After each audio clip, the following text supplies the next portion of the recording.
Namaste. Welcome to this our second podcast for this Sunday late evening. So we are back with, as promised, a podcast on the Hindu Sangathan, and the podcast name itself it shows symbolic gestures to substantive power, a Hindu civilization question.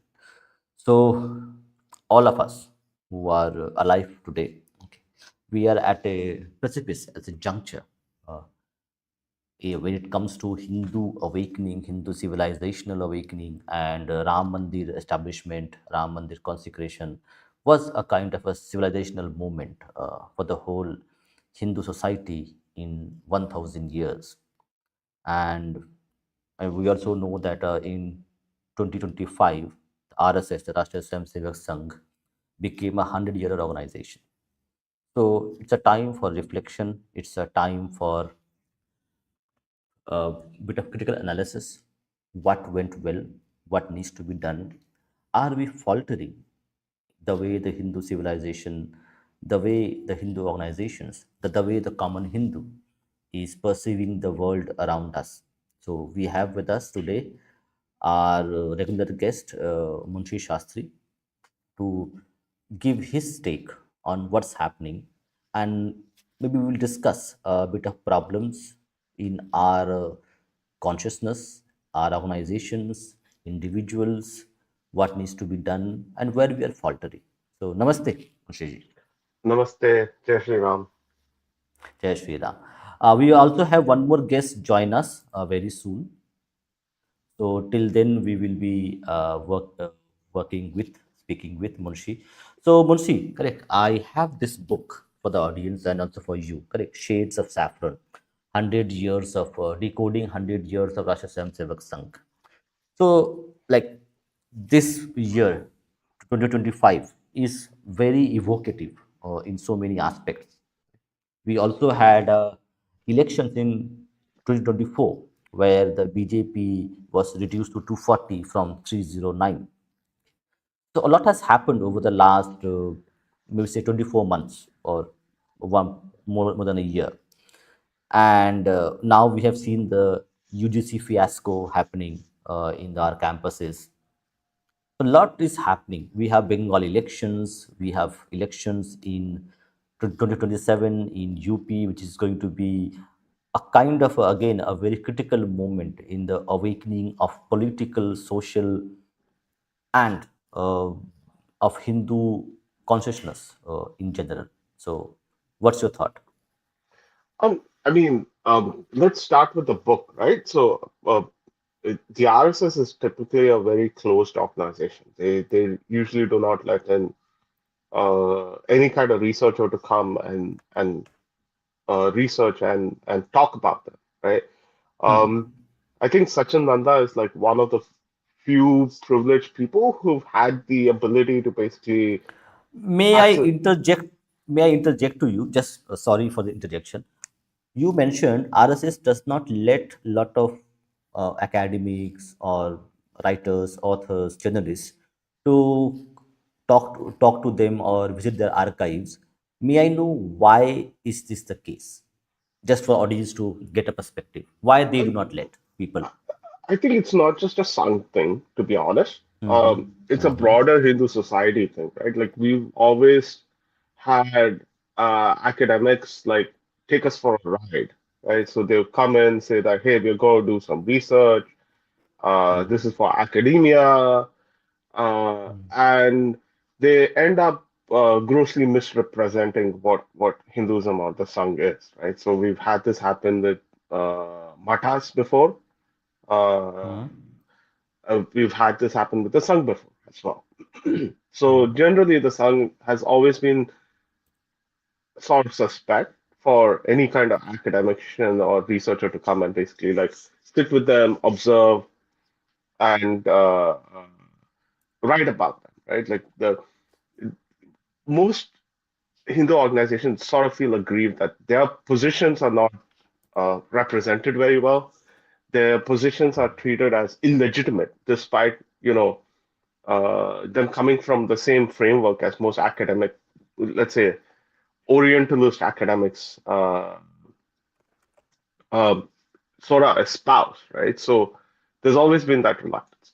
Now, with that said, I think this Sachin Nanda is one of the more privileged people to have had access to the song, not only the song, but also their archives, and also especially the archives of Hector, right? I mean, he has written a book about him, so he must have had access to his letters, uh, what the speeches that he gave. These are all stuff that you will only find within RSS archives.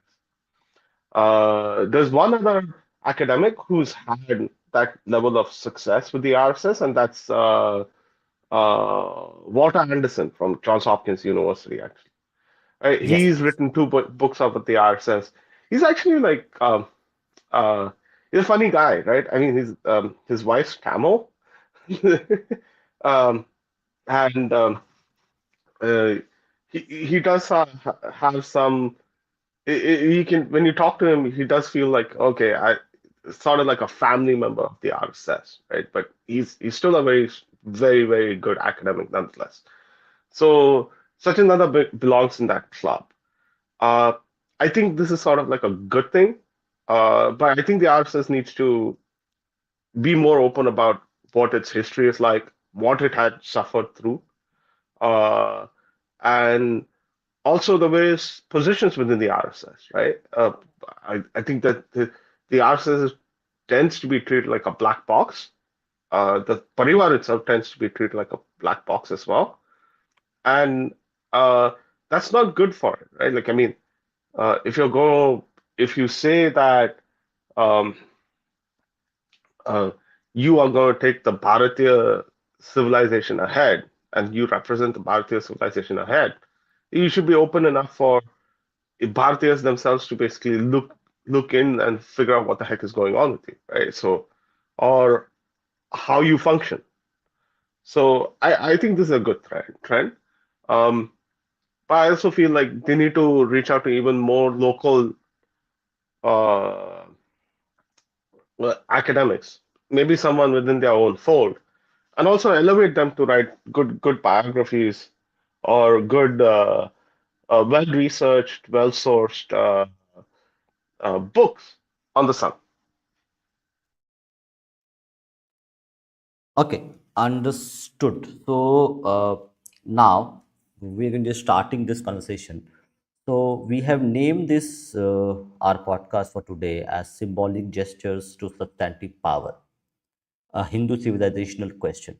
So if you feel like this symbolic gesture to substantive power, what does it mean to you from your perspective as a Hindu? I mean, I'm more of a actions-oriented person, right? If I wanted symbolism, I would go to a temple or watch some temple rituals. Right? That's symbolism over there is rich and much more contextual. But when it comes to, you know, politics and society, like you need to go beyond symbolism. You generally need to have more action on the ground, right? And more importantly, you need to be able to communicate the actions that you conduct on the ground, right? The Sung and its reluctance to have a cohesive communication strategy holds it back. Right? People still think of the Sung as this boomer-led Luddite organization that doesn't think beyond its uh, boomer-esque indigenous framework. Um, and that's a result of the Sung not communicating really well. Um, because it's like there's a mismatch between what people want and what the Sung perception and communications presents, right? So um, people want more active restoration or revival of the civilization, right? So it can be in the form of, say, temple restorations, right? So in rural India, there are plenty of buried temples, uh, temples that have been made into trash dumps, lakes that have been completely destroyed, tanks that are completely like filled up. I mean, they need some amount of, local action, right? And the Sangh being the largest organization within India, uh, has been unable to build a cohesive program. And I think when you compare that with, some of the more uh, parochial announcements that you often get from, say, the Sar Sanchalak or people beneath him, it sort of leaves a bad taste in people's mouth. Okay, so I'm going to ask you a few more questions because we have extensively talked about this in our private conversations. Okay, and so let me start and ask you some dumb questions from my end. If I am going to analyze organizations, like in general, over the past, let's say 400 years, something. So you have elite-led organization and you have ground up people doing things, doing work. So there would be a fundamental difference from my understanding. Correct me if I am wrong. My understanding is that if you are going to have a groundwork, like ground up organization, where they are primarily working with common folk to actually uplift their lives, and they do not have the time capacity or the inclination to do a lot of high end work like philosophy, writing books and all those things. So, and now these elite led organizations would be far more sophisticated marketing, PR, and they will have access to a lot of money, power, political power, social acceptance, status. So, in this context, Sangh being a ground up organizations, okay, it doesn't have its elites. If you can say, Sangh doesn't have elites in its own underbelly or own circles. Would you be comparing, let's say, World Economic Forum to RSS? And is that comparison fair? No, no, absolutely not, right? Um, but I think like there is an organizational problem with the RSS. That's evident, and it's not got to do with like whether it's a top down or a bottom up kind of organization, right? So let's take the example that I previously gave, like which is basically like temples being used as landfills Trash with dumps, filled with yeah, trash yeah, dumps in general. trash dumps basically. So um, the cleanup effort, I mean, you can go on social media. There's been a bunch of cleanup efforts in rural Andhra Pradesh, right? Restoring them, putting them back into good health. That initiative was basically an initiative of a local RSS guy, right? And um, it should not be just an initiative of one person. If there was smarter leadership within the RSS, they would have looked at that guy, the effort he's put into getting the community across, and would have scaled that across the country, right? I mean, it need not be one person in one district in one taluk just restoring temples in his neighborhood. Why can't it be a nationwide program, right? So, and you don't need sophistication to do this. You just need good leadership, and it is sort of lacking, right? Um, and it need not just be temples. It's Maharashtra has a lot of Sangh shakas and also Swayam Sevaks as well. And in the Konkan region, there are lots of forts or guards, right? There are people who hike up there. It's very poorly maintained. Uh, there's no uh, I mean, people slip and fall and get injured all the time. Why aren't some volunteers basically going out there getting um, um, society to basically volunteer and fix it, right? Like, or rather maintain it, right? It is, after all, our heritage. Uh, and uh, it could be a program, right? So this is what I mean by like, there's a lot more that the Sun can do, but it's not doing. Uh, just to even self-promote itself. or just to show that it is an effective organization.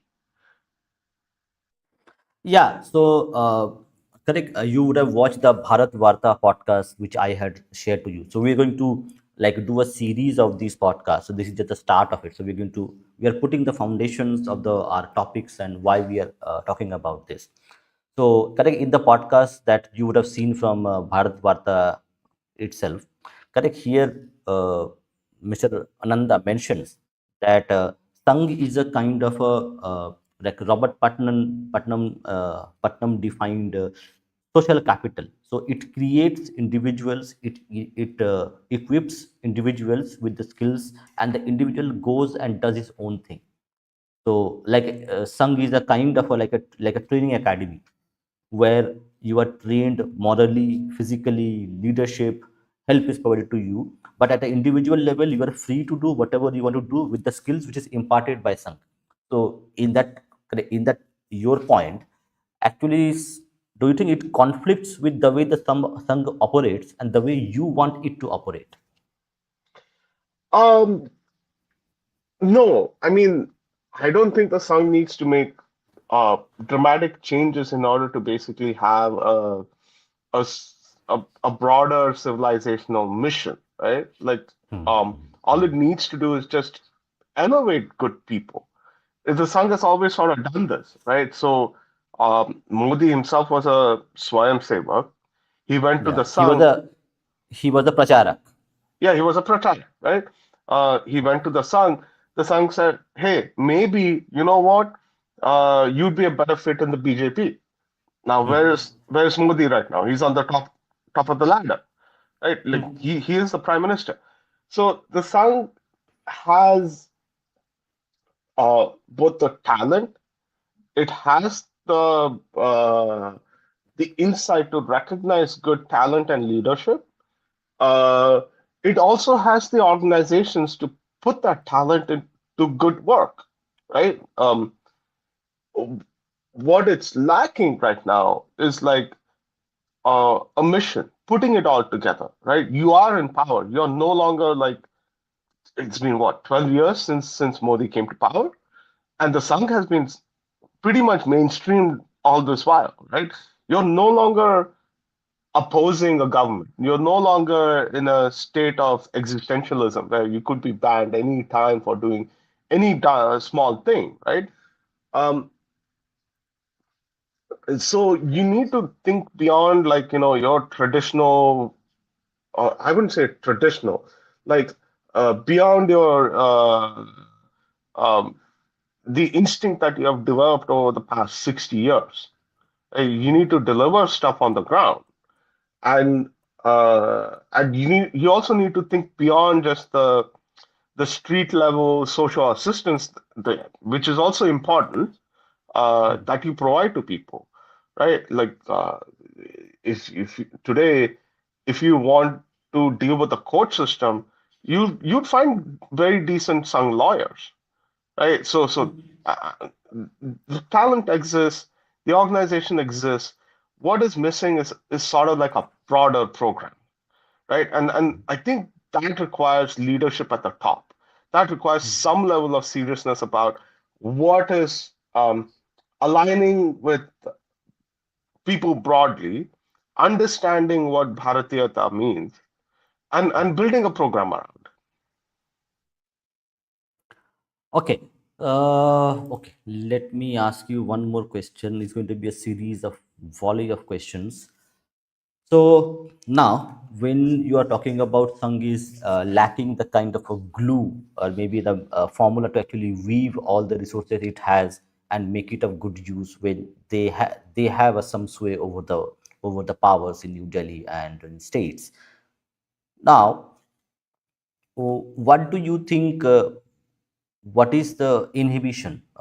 Is it take the example of correct UGC directive which came out, and also the case of Abbas Maldiyar, where his book Babar was villainized by uh, I would say, how would I say, Hindutva affiliated publications, and he was vilified for promoting Babar as some kind of a savior.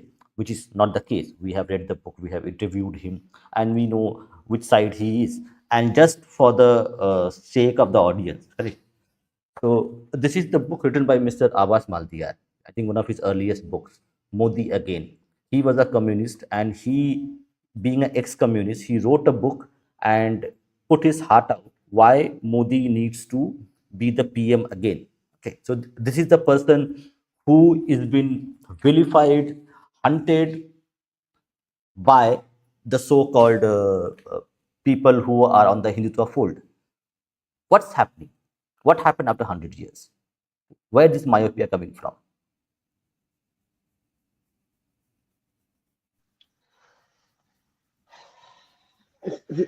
See, I think this is the entire Maldekar No, no. issue. Yeah, I'm saying these are symptoms. As I mentioned Yeah, UGC, Abbas. There are multiple things would be there. I just gave one example, which I had the book. So don't take this as a only thing, but this is a symptom. Like what ails, what has happened that we are unable to identify who is with us and who is against us. Is that a like very simple thing to do in so many ways? I think it could just be the sort of worldview the Sir Sanchalak also or the vision that he has, right? Like I think he's um, trying to project the Sangh as this progressive, conservative organization that's purely sort of like, to lack of a better term, I'd say Gandhian. Right? That means like we don't engage in violence, we don't discriminate, uh, we don't, we are just like good people kind of thing, right? हम अच्छे लोग हैं. Uh, I think that Shastri, hold mentality. on. Shastri, hold on. Just to get to the audience point, correct? Most a lot of people would have watched the correct Bengal Files movie. Okay. And in the Bengal Files movie, there is a famous dialogue which Gandhi said, like it is not something they invented. Gandhi had mentioned, and we have also, Bijita also mentioned, that when Sangh says, okay, we are a country, a nation of Gandhi, we follow the principles of Gandhi, of non-violence, of non-discrimination, and all these things. Does Sangh also agrees with the Gandhi's definition that if Abrahamic comes to violate you sexually, you let him do and do not resist? Is that also Sangh's view? I think the problem is the Sang's top Sang's view is not the same as what the bottom basically experiences. Right? Like take Kerala. There have been plenty of RSS workers that have been killed on quite on a regular basis. Even in Tulunad, Thousand. thousands, If yeah, you count, it's going to be in thousand in being thousands, killed. right? Um, Look at Tulunad. There's some Swayamsevaks over there are being killed on a very regular basis, right? Probably in the hundreds, but still, it's still a lot. What has the Sang's reaction been for that, towards that? And herein lies the problem, right? Your own Swayamsevaks, I mean, the local shakas obviously are dealing the brunt of it, right? Like, but where's the support from the top, right? You're not acknowledging. See, it's not like the Sangh doesn't have Shatrubot. It has plenty of Shatrubot. But what has happened is that I think they have sort of like softened their Shatrubot But to the why? point of Why I it is the case? Do you think? that is something the Sir Sanchalak himself needs to talk about, right? I mean, I honestly want some workers to basically ask him like, "Hey, what is your plan? What is your idea?" Right? And at least like start that dialogue, right? Because it's like you can't have workers getting killed, your ground workers getting killed, and you have no response for it. You can't have you can't keep on retreating from various places and then leave the workers get completely frustrated about it. Right? You can't you, you, you can't ignore some of the the good contributions that your ground workers, cadres do, right? And not provide them a way to basically expand it beyond their own taluk or neighborhood, right? Why isn't there a broader program, right? And I also think the Sangh is too stuck on procedure, right? Um, uh, if the court says you can't restore a murti, why are you abiding by the courts when nobody else is? Right? Prove a point. Tell the court that, you know what, we don't care about your judgment. We are going to restore the murti the way we want. We will pray the way we want. We are the land, right? I mean, these are things the sun can really, I mean, no amount of laws stop the sun from, mm, bringing down Babri Masjid. What is stopping them from restoring civilization itself? Right? So there's a sense of like um, the Sar Sanchalak himself is holding the larger organization back. Yeah, if that is the case, but let me actually be do the pushback, okay, to be the devil's advocate here. uh, One argument is which I hear from many people is that the other side has nothing to lose, but we have a lot to lose. So we have to be a little bit more careful how we approach things. Rather, we can't just copy paste other adversaries' approach and processes because they are on the path to destruction. Do we want to be on the same path with them? How is restoring a murti a form of destruction? How is restoring a tank in your taluka a form of destruction? I mean, Because that may, because in the Sang's perspective or the Hindu organization's perspective, that may spark a greater level of violence across society. so you're not willing to protect against that? I mean, at some point in time, you have to basically start taking ownership, right? If you're not willing to take ownership, then why your organization? What are you representing? Who are you representing? Hey, I mean, you can't keep saying that, oh, I mean, I'd say this is like the Gandhian fear of violence, right?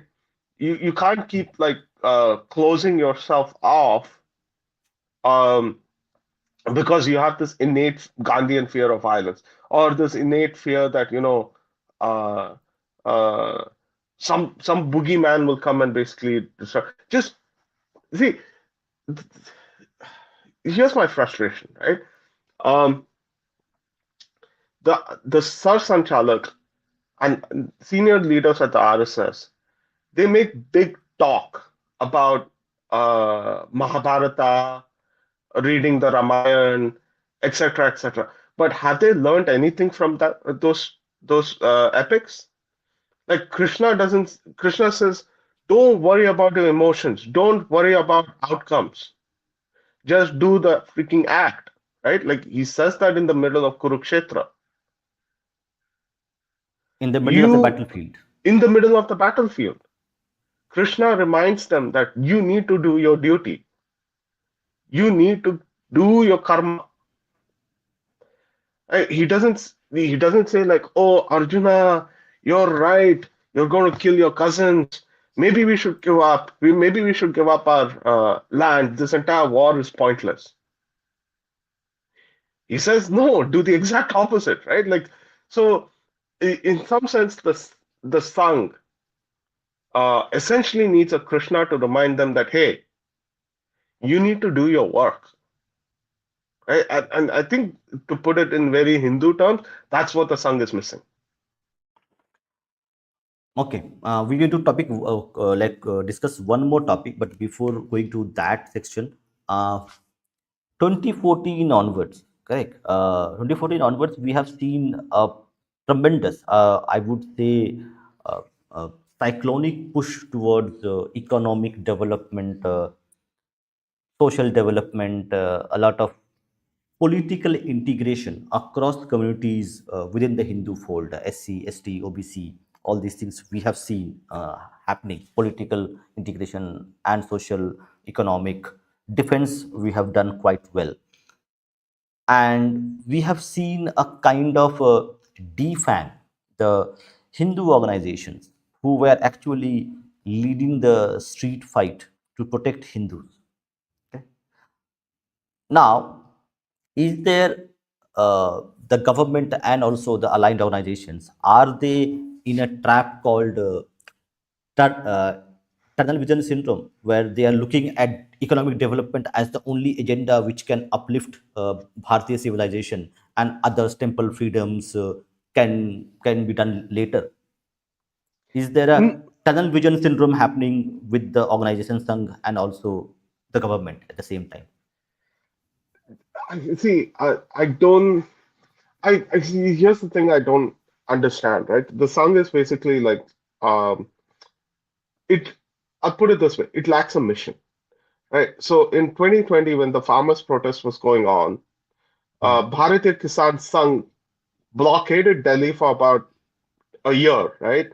That's also a Yes. Sangh farmers' union.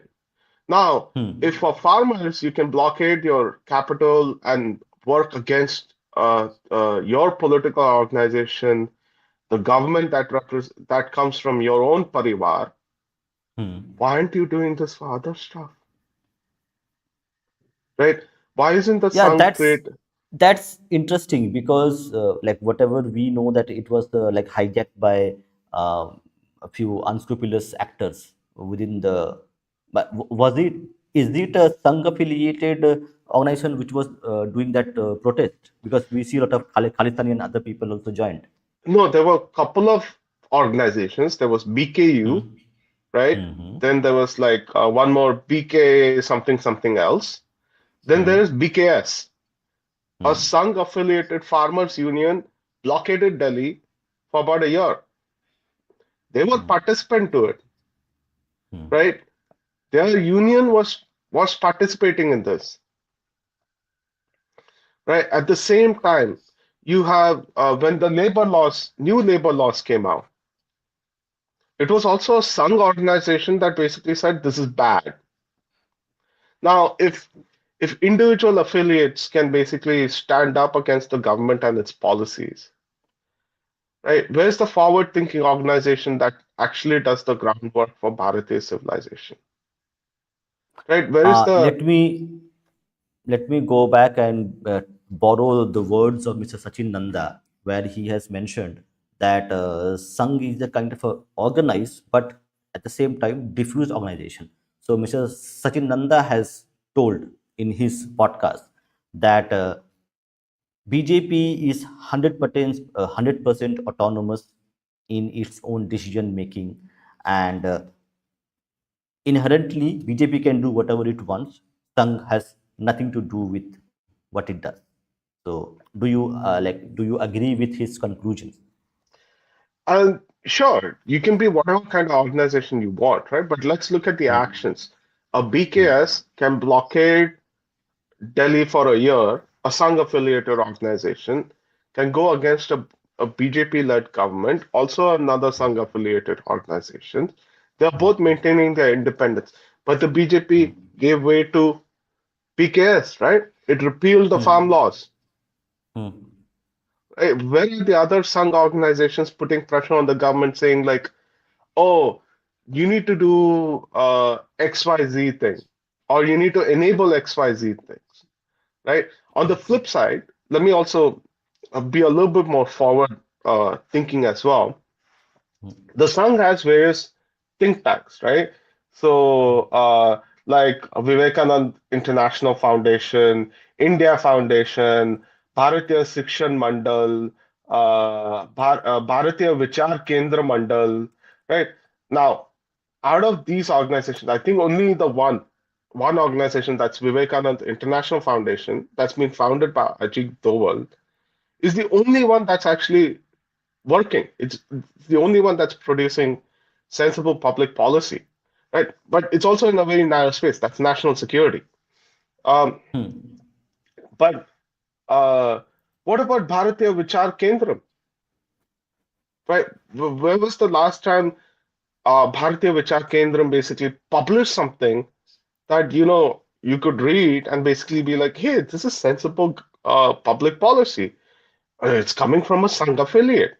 Maybe we should promote it, right? I mean, and herein lies the problem, right? Like your um, affiliates are only working in the political domain, whereas your individual shakas are actually working on an individual basis on things that actually matter to people on the ground, the more civilizationally oriented people on the ground.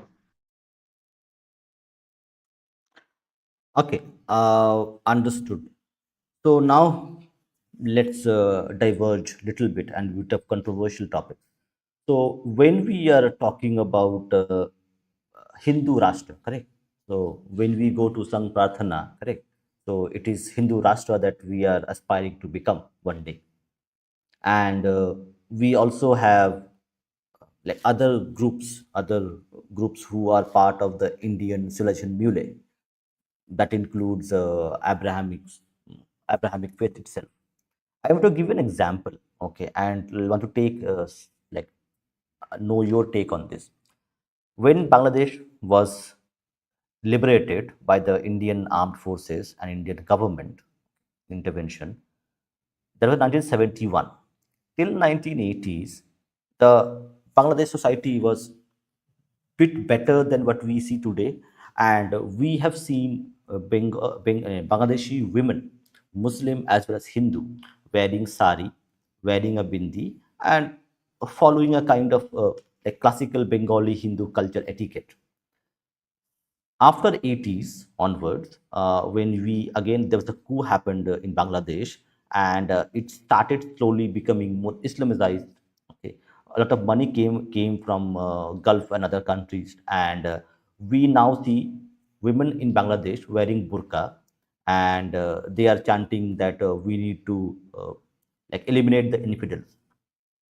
Now, when Sangh is quoting these Abrahamic faiths, okay, to integrate into the Hindu civilization itself, are we, as I'm talking about the whole Hindu organizations as a whole, correct? Sangh is part of it. We have VHP, Bajrang Dal. Now they have their own views on the Abrahamic faiths. When Sangh tries to integrate this Abrahamic faith into the Indian civilizational fold, are we ignoring the seeds of destruction which lie within their scriptures?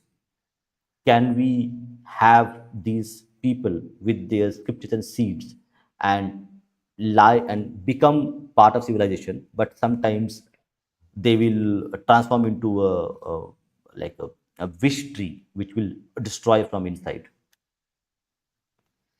It's wishful thinking, right? And it's also suicidal, to be honest. You're not, you're trying to trust a very toxic political ideology uh, with wishful thinking, hoping that they would reform themselves. That has never happened in the history of India, right? I mean, uh, when you look at the history of, say, uh, Kitabi culture in India, we have tried to reform it multiple times. I mean, Sufi saints basically came as a result of their interactions with Advaitin saints, right? The kirtans, the Qawwalis came out of a result of kirtans and bhajans. But despite that, our temples were broken down. Our We were constantly butchered. Sometimes we were enslaved. Um, and on top of it, all of this culminated with a partition where they basically said that uh, you are too beneath us for you to rule us, so we're going to demand our own country. So, we, what kind of, uh, I mean, with all of this happening, and the Sun's own narrative basically saying we've been colonized for 1,000 years, enslaved for 1,000 years, and you're saying that the same political ideology can be uh, Bharatiya out of its own goodwill. I think that's extremely wishful thinking, right? Like, if sure, you can basically say that, okay, um, the Kitabi doctrine is probably like part of Indian history and Indian civilization. ठीक है, तो बोल सकता है बोलने के लिए. And you might also want to say that, okay, uh, uh, we have to integrate them, assimilate them in some way or form, but you have to put effort towards it, right? Where, uh, what are you doing to fundamentally transform that society? What are you fundamentally doing to defang the deep toxicity in what those books says? Right? I have not seen a Sangh think tank basically any the Sangh has plenty of legal think tanks, right? Why haven't they gone out there proposed uh, a law that basically criminalizes kafirism, basically hate against non-believers? I mean, you're not doing any of this, and you're basically shoving uh, very painful, uh, toxic ideology down, I mean, toxic acceptance down our throat for the sake of your sense of like secularism. I think that it's too much. Okay, so whatever we have discussed till now, so in your opinion, and it's also my opinion, so everybody can have their own opinions. So it is not something that we want all of you to believe our opinion. You need to do your own research. We have done our research as much we could do. Do you think there is, over the years, there has been a gap in communication within BJP and also within Sangh organization, Sangh as an organization and Sangh affiliated organizations? So, is there a gap between the local ground worker and people who are making decisions? Is there uh, a kind of a, say, hollowness between the ground worker and the people who are making decisions, creating policies and frameworks for these organizations? I mean, from the outside, it does seem pretty evident, right? Like uh, you're not seeing like a structured kind of mission going on with Sangh workers. They're just doing things on their out of their own initiative. Uh, there's no consensus, right? If there was some consensus, then you would have like something beyond just one person in one taluk cleaning up tanks that have become trash dumps, right? You'd have more localized programs. You'd have a shaka basically discussing, hey, what is the next thing that we do within our own neighborhood to fix things, right? I mean, there are various government programs that they can be a part of, right? That they can organize, but that's missing. Like, um, the thing is, like, when Ram Janmabhoomi movement was going on, the shakas would organize. They would talk about it. The pracharaks would come and basically talk about what is Ram Janmabhoomi, why why are we doing this? What are we doing? What is our next step?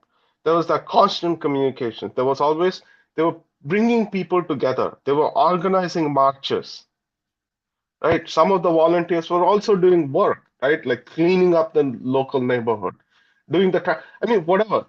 That mission mode is sort of missing,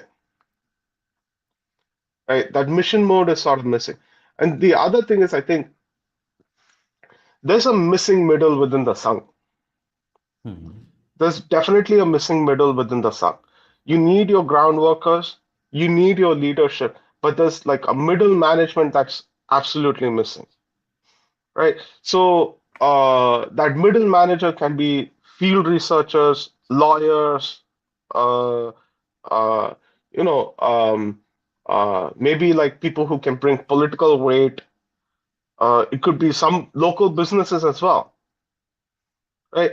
Why should um, the mazars all over cropping up all over Devbhumi, Mhm. right? Why are there two or three people with just like, a steel rod trying to get rid of it? Why isn't there a bulldozer doing that for them?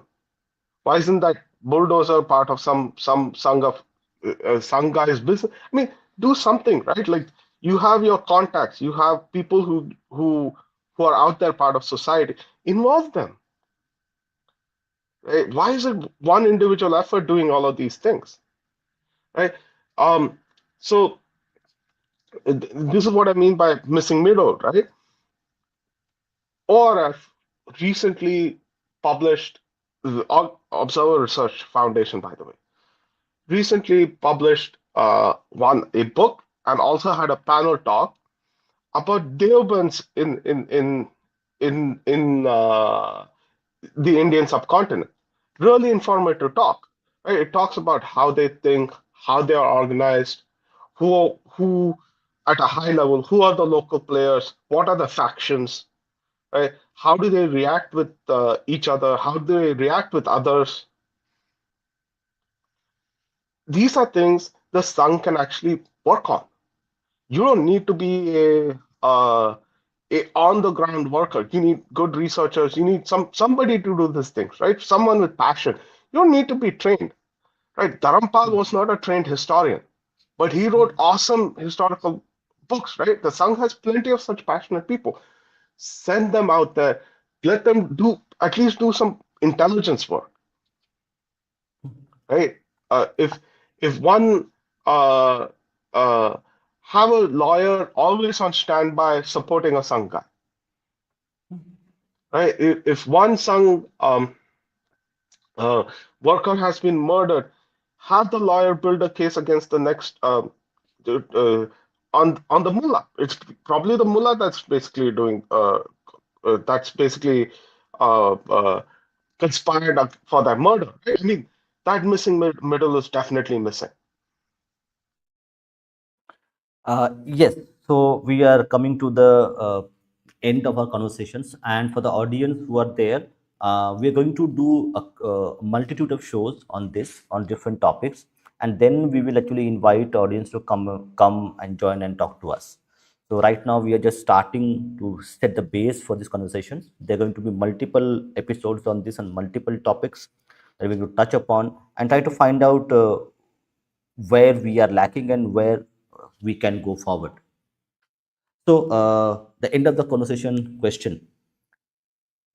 See, when we are talking about a ground level organization, okay, and there has been a conversation.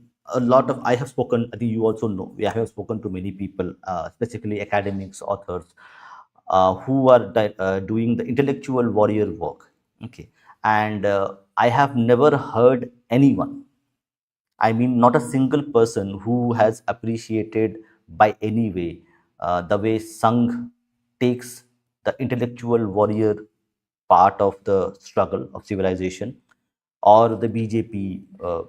Like, is there, I would say, for a better lack of better word, a Stockholm syndrome with Sangh and the BJP with regard to intellectual warriors, and they think that their way of groundwork mobilization is the only way to uplift Hindu civilization. There is no scope of writers, historians, authors, intellectuals doing any kind of, they're useless people because they have seen what things have been done by Marxists and liberals over the years. I don't think that's true, right? BJP itself promotes a lot of intellectuals. We just don't. I mean, Sachin Nanda is one of them, right? Like you could probably say that, right? Like uh, the Sachin thing is like Nanda, Sachin Nanda is not that fold. I can okay. Let me then when you take the name, correct. So let me give you example. My personal opinion. Okay, this is my opinion. All people can disagree with that thing. Sachin Nanda has a degree, a proper degree on, I think, comparative religion on Islam and Christianity. I might be a little bit here, but he has studied Islam as a technical academic subject. Now, and he talks about that the Islam that was there in India was benign, and some people came and poisoned their heads, and then we had Mopla riots. I don't know. I am not an academic. I am not a very. person, knows a lot of things. But I understand that the seeds of kafir being a bad person is there in the scriptures. How can you ignore that part and consider people who believe, who read the scriptures to be liberal? And one day they will get brainwashed by one person. They were not. Yes, go ahead, Munshi. I mean, that's the thing, right? They're not liberal at all. But the the flip side Why argument, liberal? Why liberal people think they are liberal? That's my question. Like, I tear my hair. I don't have hair because of that. um, Yeah, Anand, you won't take a stab at that. Hello. Sorry, a little late. I was doing other things. yeah. So your question. Let me see if we can get the question correct. You're saying why do liberal people think that Muslims can be liberal at some point? Let me Or give they are? you like concrete. Wait. A concrete example. Take the example of Sachin Nanda, who has studied Islam as a academic subject for to earn his degree. Okay. Okay. Now, Muhammad Ghori, correct, Ahmad Shah Abdali, Akbar, Aurangzeb, literally massacring Hindus because they are kafirs, and that is sanctioned by their scriptures. Now, hasn't he read all those things? Now, Mr. Ajinanda says that, okay, the kind of Islam we had in India was very benign, Sufi kind of Sufi Islam singing. And doesn't he know the history of Sufis? And he says some people came and brainwashed the people in Kerala, and then Mopla massacre happened. Now what? So they are, in their mind, Muslims are liberal, okay, tolerant. Somebody people come and eat their brains, and they become illiberal and fascist. Where Um, this mindset comes from? I think I'll put it this way, right? So, Western academia has actually become very left-centered, and there's a massive cancel culture here. You say the wrong things, you will be kicked out of your department. There's a lot of gatekeeping and etc. etc.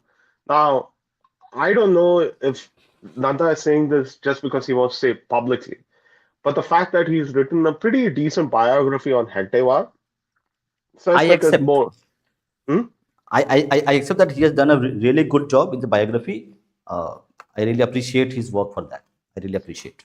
Yeah, so it says there's something more than just, what he says on the surface, right? But I'm trying to come back to the original point, right? Like you you can bring talent, right? You have inherent talent. You just need to put them all together. You can bring talent, you have talent, you are not utilizing them, for not now, for over decades, correct? These people existed in the Sangh parivar for so many decades. So why we did not see the kind of work? Now see, from Anand Ranganathan to Abbas Maldiyar to other authors who have done, they are not Sangh products, they are outside Sangh products. So, is there a Stockholm syndrome, or is there something that, okay, it's not in the DNA? They are too much into groundwork, so they don't have any idea how academia works. So they are clueless what's happening. No, here's the thing, right? I don't think it's either. I think the Sangh is probably investing too much in intellectualism. Because what the Sangh really needs is that middle, right? That you need that string of lawyers. Now, if our and you need to show that to others that hey, I have this missing middle, the sort of umbrella to protect you, and not just for the Sangh, but also people allied with them. Let me give you an example. Why does Abbas Maldia need to escalate it up to PMO India for Yes, something? It's something trivial, that's a it's something trivial thing. it's not just trivial but hyper local, right? It's something that impacts Bhopal.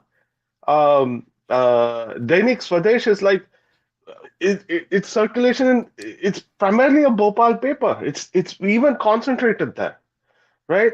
So you don't need the PMO to basically intervene and basically go like, hey, there's something wrong with Dainik Sandesh. That should be taken up by a local lawyer.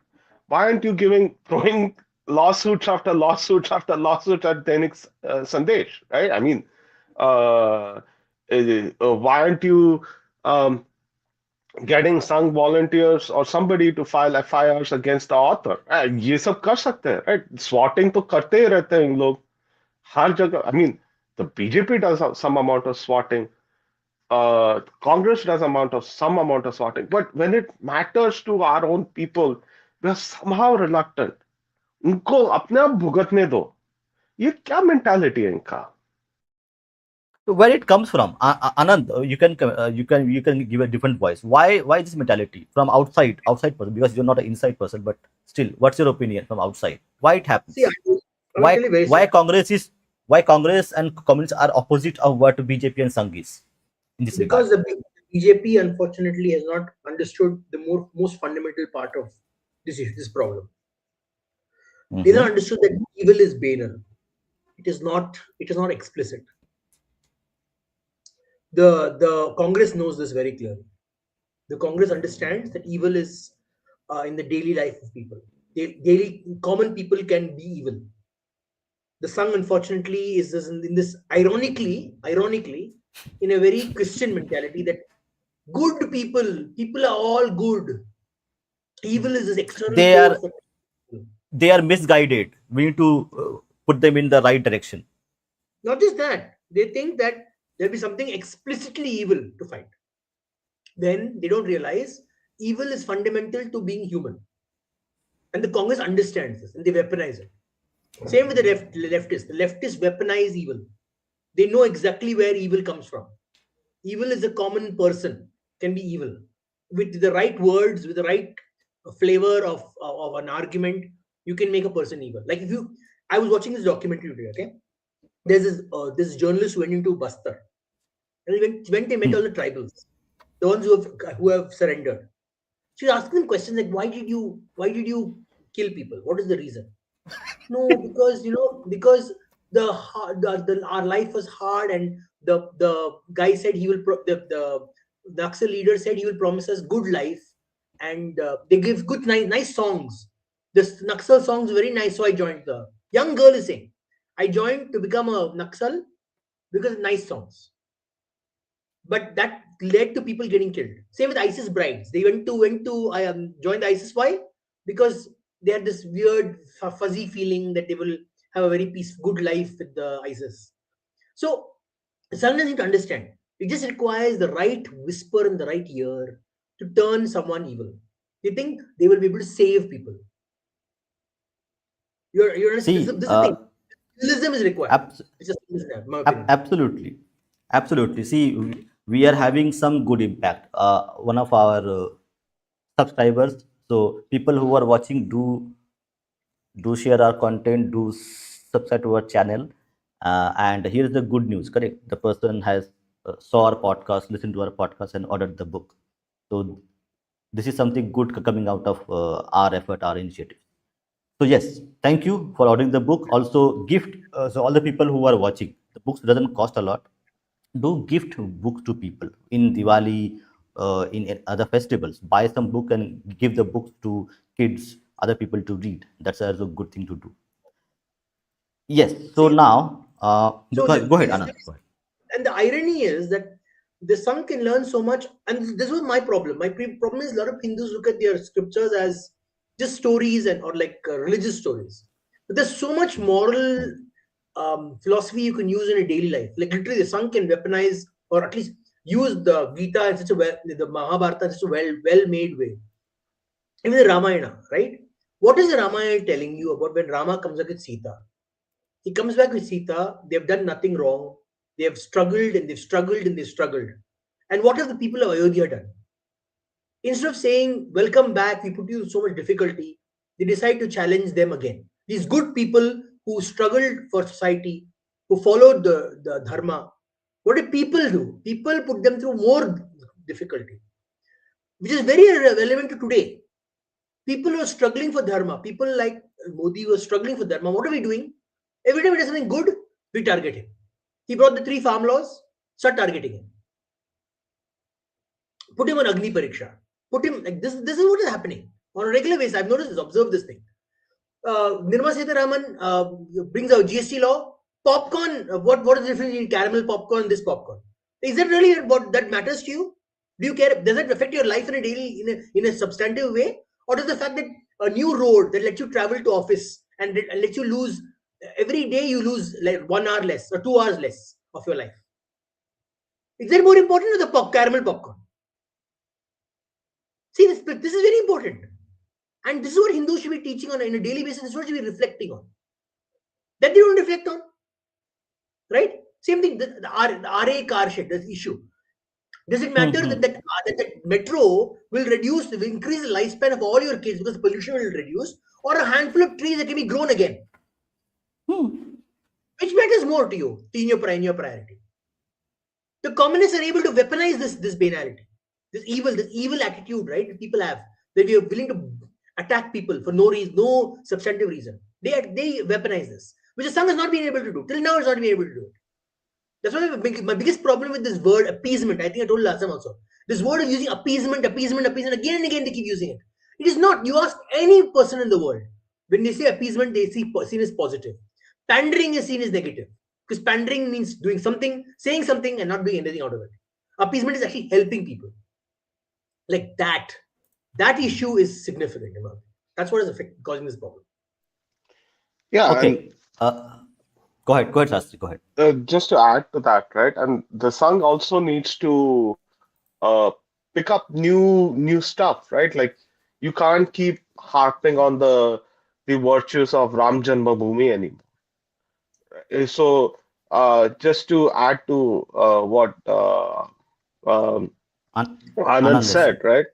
Uh, at RA, when the metro car shed was being built in RA, where was the Sangh affiliates? Why weren't they organizing in support of that? It is your own affiliate that the BJP is that project was basically driven by Devendra Fadnavis, right? Don't you want to show some on the ground support? That was completely missing. You know who went there? It was basically a bunch of kids on a forum hosted in Toronto who basically like said that, oh, this project is important for our city. We need better infrastructure.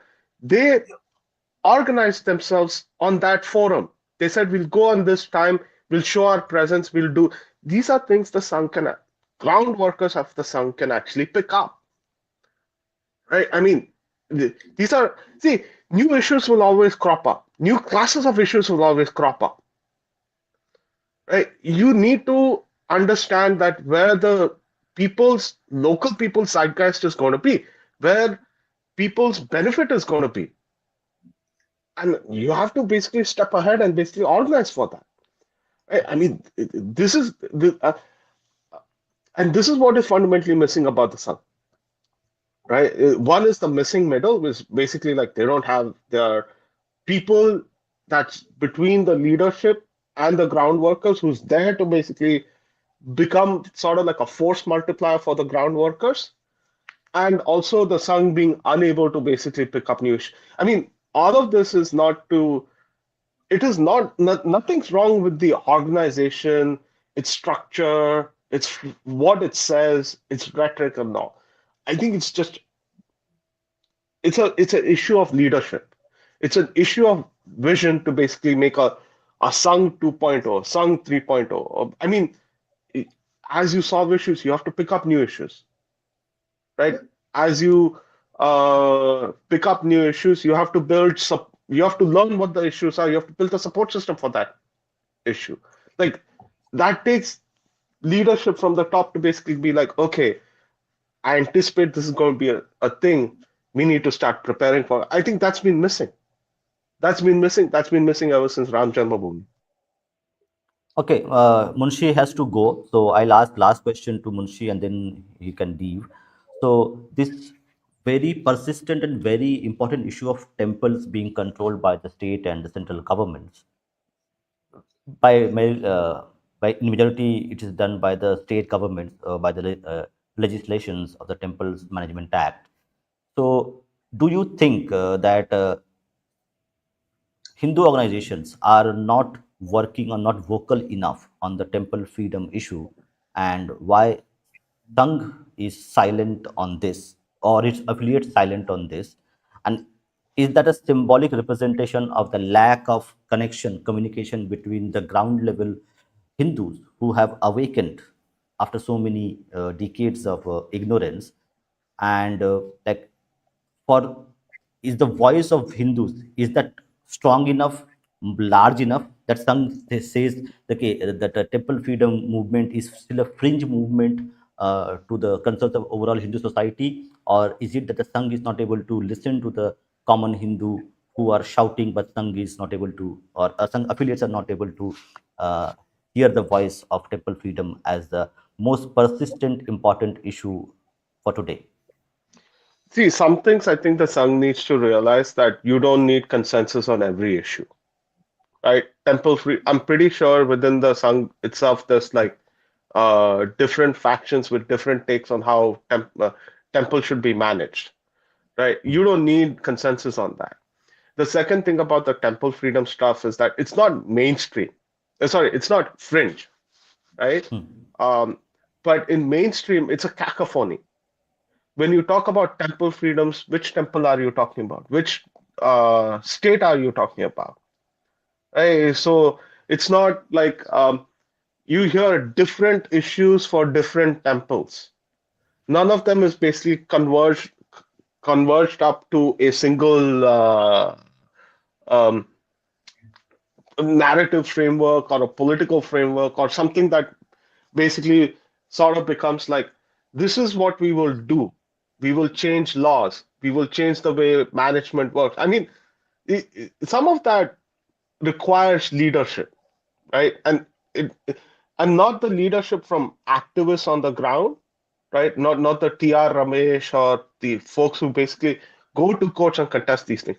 They need help, but it needs to be a level above. There needs to be someone more. See, if the Sar Sanchalak basically, this is the role of Sar Sanchalaks, right? Recognizes someone and basically says, hey, you're a pracharak, you're a good pracharak, go out there, tackle this issue, develop it, build on it. That's the only thing the Sangh needs, top leadership in the Sangh needs to do. You don't need broad consensus for everything, right? You see, it's just one simple thing. You don't need an affiliate organization to do it, any of it. All you need to do is basically send a pracharak, tell them, okay, go out there, tackle temple freedoms. Build me a nationwide program that tackles temple freedoms in every taluka. That's all they need to do, right? Because it's not a fringe issue, but it's a localized issue, and everybody is basically like screaming like as if it's a fish market. So you don't know what the heck is even going on. And to fix that, you actually need leadership, and the Sangh is not providing that. That's unfortunate. And Sangh, as let me actually show you some specific things before Shastri, I let you go. Just hold on, it is still there or not. Okay. Uh, Fine. Okay. Yeah. Let me show you this, and then Anand and I can continue for the rest of the time, because there are a few more things which needs to be discussed. But let me show it as a kind of a eye opener for a lot of people who think what Sangh is and what it is not. So, as per Mr. Sachin Nanda, Sangh is in the model of Robert Putnam social capital pillar. So, the primary job or role of a Sangh is to build social capital so that other networks, norms, and trust, which will again build the civilization that we want Bharat to become, is going to be enabled and become a reality. So, are we expecting Sangh whose primary job is to build social capital, trust, networks, and frameworks on which individuals will form groups, and groups will form communities, and communities will build the businesses, the networks, and social society as a whole to actually build civilization. Are we expecting too much from the Sangh, from their core goal of social capital building as the primary their job role? Last question to you, and then you can leave. Um, no, I think we're expecting too little, right? I mean, see, the sun doesn't need to build networks. The networks are already there. What the sun needs to do is basically use that network, right? So, um, why isn't so? For example, take temple freedoms as an example, right? Why isn't there a prachar? See, if you send a pracharak to help those folks, they can basically find some media person. The Sangh has a journalistic organization called the Organizer. Some of those folks have actually moved on to mainstream media, right? So you can build that contact. You can have, say, the lawyer basically write a piece about temple freedoms, have a journalist come there and you know talk about the issue. I mean, but you're not doing that. This is what building social capital means on the ground. It's not a fluffy sociology concept. It's not a fluffy thing. It requires you to perform some actions. Now, if you're unwilling to do that for temple freedoms, then I don't know what you exist for.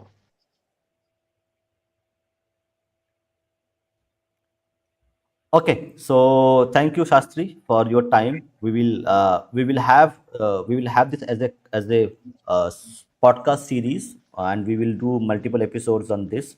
So we'll also have other guests come in, and we will also try to invite the authors of many people who wrote books on Sangh to come and talk to us. But that we will see how much we can do. So thank you, Shastri, for your time, and do join us again. Thank you, Thank Shashi. you, Jai Shri Ram. No, no, Anand, you can stay on. No, I'm If you just have, saying thank you. yeah. So, Anand, coming back to so correct. Lot of like I also did not know a lot of things. So I read through few books. If you can see, this book is also available here. I read through few books. So from the Mr. Dr. G or Mr. Baliram Hedgewar, who founded the Sangh, okay, from the books which was written by Mr. Sachin Nanda, he has a conclusion or theory that Sangh is a social capital building organization because the primary problem with Hindu society and in general the society of Bharat, okay, where nobody trusts each other, and that lack of trust is due to low social capital. So Sangh was founded to actually build the social capital, the networks, which will then enable Bharat to become again a great civilization, which it was 1,000 years ago. So, what do you think? Is Sangh doing that job uh, in your perception in a right manner, or they lack something from an outsider perspective? Because you are an outsider, you are not an insider of the organization. Correct. No, I disagree with the premise itself that Hmm. the Hindu society doesn't have the ability to do social capital. That is an Hmm. incorrect premise because if you observe throughout history, without the Sangh, the Hindu society has been able to build social capital when it requires it. Right when Somnath was being attacked, the society was able to build social capital. Right when Sri Rangam was attacked, the Hindu society was able to build social capital. They are able to build social capital when the situation is little dire. So when it is dire, they're not able to build social capital before the situation comes to a head. That's the problem. It's like when you are in a difficult situation, then Hindus are able to band together and do a good job. They actually have some of the best in the world in terms of like they're able to defend their society. My problem is different. My problem is you Hmm. take again temple freedom. You take right. Forget about Hmm. temple freedom. What about temple protection of temple asset? See, freedom comes is a The reason temple freedom is so demanded is because temple assets are not being protected; they're being stolen, right? So, okay, if you okay, you say I can't do temple freedom right now; it's difficult. So why not work towards protection of temple assets, protection of temple assets, and use for Hindu society? Where is that movement? I don't see that movement. Kerala has a large number of shakas. Okay, let's take very clearly. Hmm. It's a large number of shakas. When Shabrimala happened, did we hear anything from the shakas? Did we hear anything? Sabrimala, with gold is theft, right? Did we hear Hmm. any Hmm. argument, Hmm. any pushback? This is our cultural capital. This is our religious capital. Why is it being stolen? Why is it being stolen by few unscrupulous people? Right? They didn't challenge that. And they may be Hindus in name itself, so that also is fine, correct? It doesn't They may matter be what their communists who names have are. Hindu. It doesn't matter what their names are. Even if they're Hindu in belief and they still stole, it is still a dharma. Hmm. Hmm. Right? The job of the Sangh is not only to protect, to defend for all Hindus, it's to defend against adharma in society. Right? So you may be facing a Hindu on the other side, but if he's doing nonsense to destroy your dharma, it's your job to stand up to them. Stand up to them and say, no, this is not unacceptable. Right? There may be Hindus in DMK, but they're stealing temple money. They're demeaning the Hindu society. They're removing the value of the land of the society. They're targeting Hindu rituals that people have a right to. So that's why that's social capital you have to build. Where is that social capital? Right? Take for example, this happened uh, the lack of respect for life. There's not a lack of respect for life in India. What about that thing? That change you can make, no? Bring the idea of having respect for life in your society. When you see someone dead, dying on the road, people run away. What about that within Hindu society? Right? That's something you can build. That's social capital you can build. What about, for example, pollution? Everyone that is touched with the RSS ecosystem should have one goal: not pollute. And how many people that must be? There must be like millions of people that you can do No, through your shakas. no, no, they do. So I can tell you factually that the bulk of the sorry, the bulk of the like social work is like correct in Chennai. They will have beach cleaning days, so where the Sangh people who are affiliated to No, I'm not Shakhas, they'll talking go after and dirty. See, you're missing the point. I'm not talking about after it gets dirty. That is harder to okay. remove once it gets dirty. I'm saying make it a part of your daily life. These principles that you have of cleanliness daily. It literally comes out of and then you go make your family affect your friends will affect. It just expands over time. Just imagine the amount of people the sun can affect. That is social capital, right? And then you build respect for the people who are. See, again, you look at this. They talk about bringing society together, right?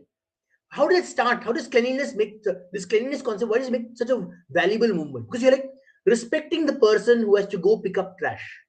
The minute you throw trash, someone has to do extra work unnecessarily. I've noticed this one a problem in India. कुछ हुआ है, किसी और को clean करना है, किसी और को फिक्स करना है. वाई? बिकॉज वो लोअर क्लास है मुझसे और वो डिफरेंट क्लास है मुझसे. उसको करना है, उसका जॉब है. मैं गंदा कर सकता हूं. Imagine the paradigm shift the sun can make. Fundamental shift. You don't talk about the different castes being oppressed. This is a paradigm shift you can do on the ground. Every Sangh person respects nature and respects the people who are going to clean up the trash. So automatically the dignity of that work also comes up. So you're making fundamental changes. You're not just talking. Lip service nahi hai. You're doing something substantial. Okay, one more thing. There is a perception or a concept that like inherently you need to feel okay, you need to do something and you do it on your own will rather than somebody telling you need to do this. So is there a mismatch in terms of human nature, understanding human nature, where Yes. from now, so let me just elaborate. So correct, we have correct philosophers who have specifically like like diagnosed that whatever we do, okay, it is not something which is inherent to us, but the environment actually teaches us to do something, correct? A person who is in a desert, correct, he will be in a water saving mode. His environment has taught him he should not waste water. But somebody who lives in Kerala, where it rains for 3 months, water saving is least of his problems. Correct. So this voluntary approach is something which is a misunderstanding of human nature itself, because you cannot expect a common person to actually know the value of like not throwing the trash on the onto the road but onto the bin until you punish that person for his act and tell him this is bad. So is like organizations are expecting that person to throw trash for 20 years, then he will realize it's bad and then he will stop it. Is that No, no, something which is going on? no. It is completely different. Our situation is complete. We have passed the point. This is learned behavior. This is part of it. It's like an addiction in society to throw trash. People don't realize they want to throw trash. They it's so inbuilt in us, because when the concept of plastics came into India, there was no education. You look at Japan. Japan didn't have this problem at all. They were able to modernize with no problem, none of the consequences that we face. Why? Because their structure of society was very focused on duty. Like you see a constitution, right? They talk a lot about duty, but they don't not society is not structured based on duty. What happened was we destroyed societal structures for thousands of years, for 1,000 years, and instead of when we got independence, of starting right back with that, we like rights. Go straight to rights.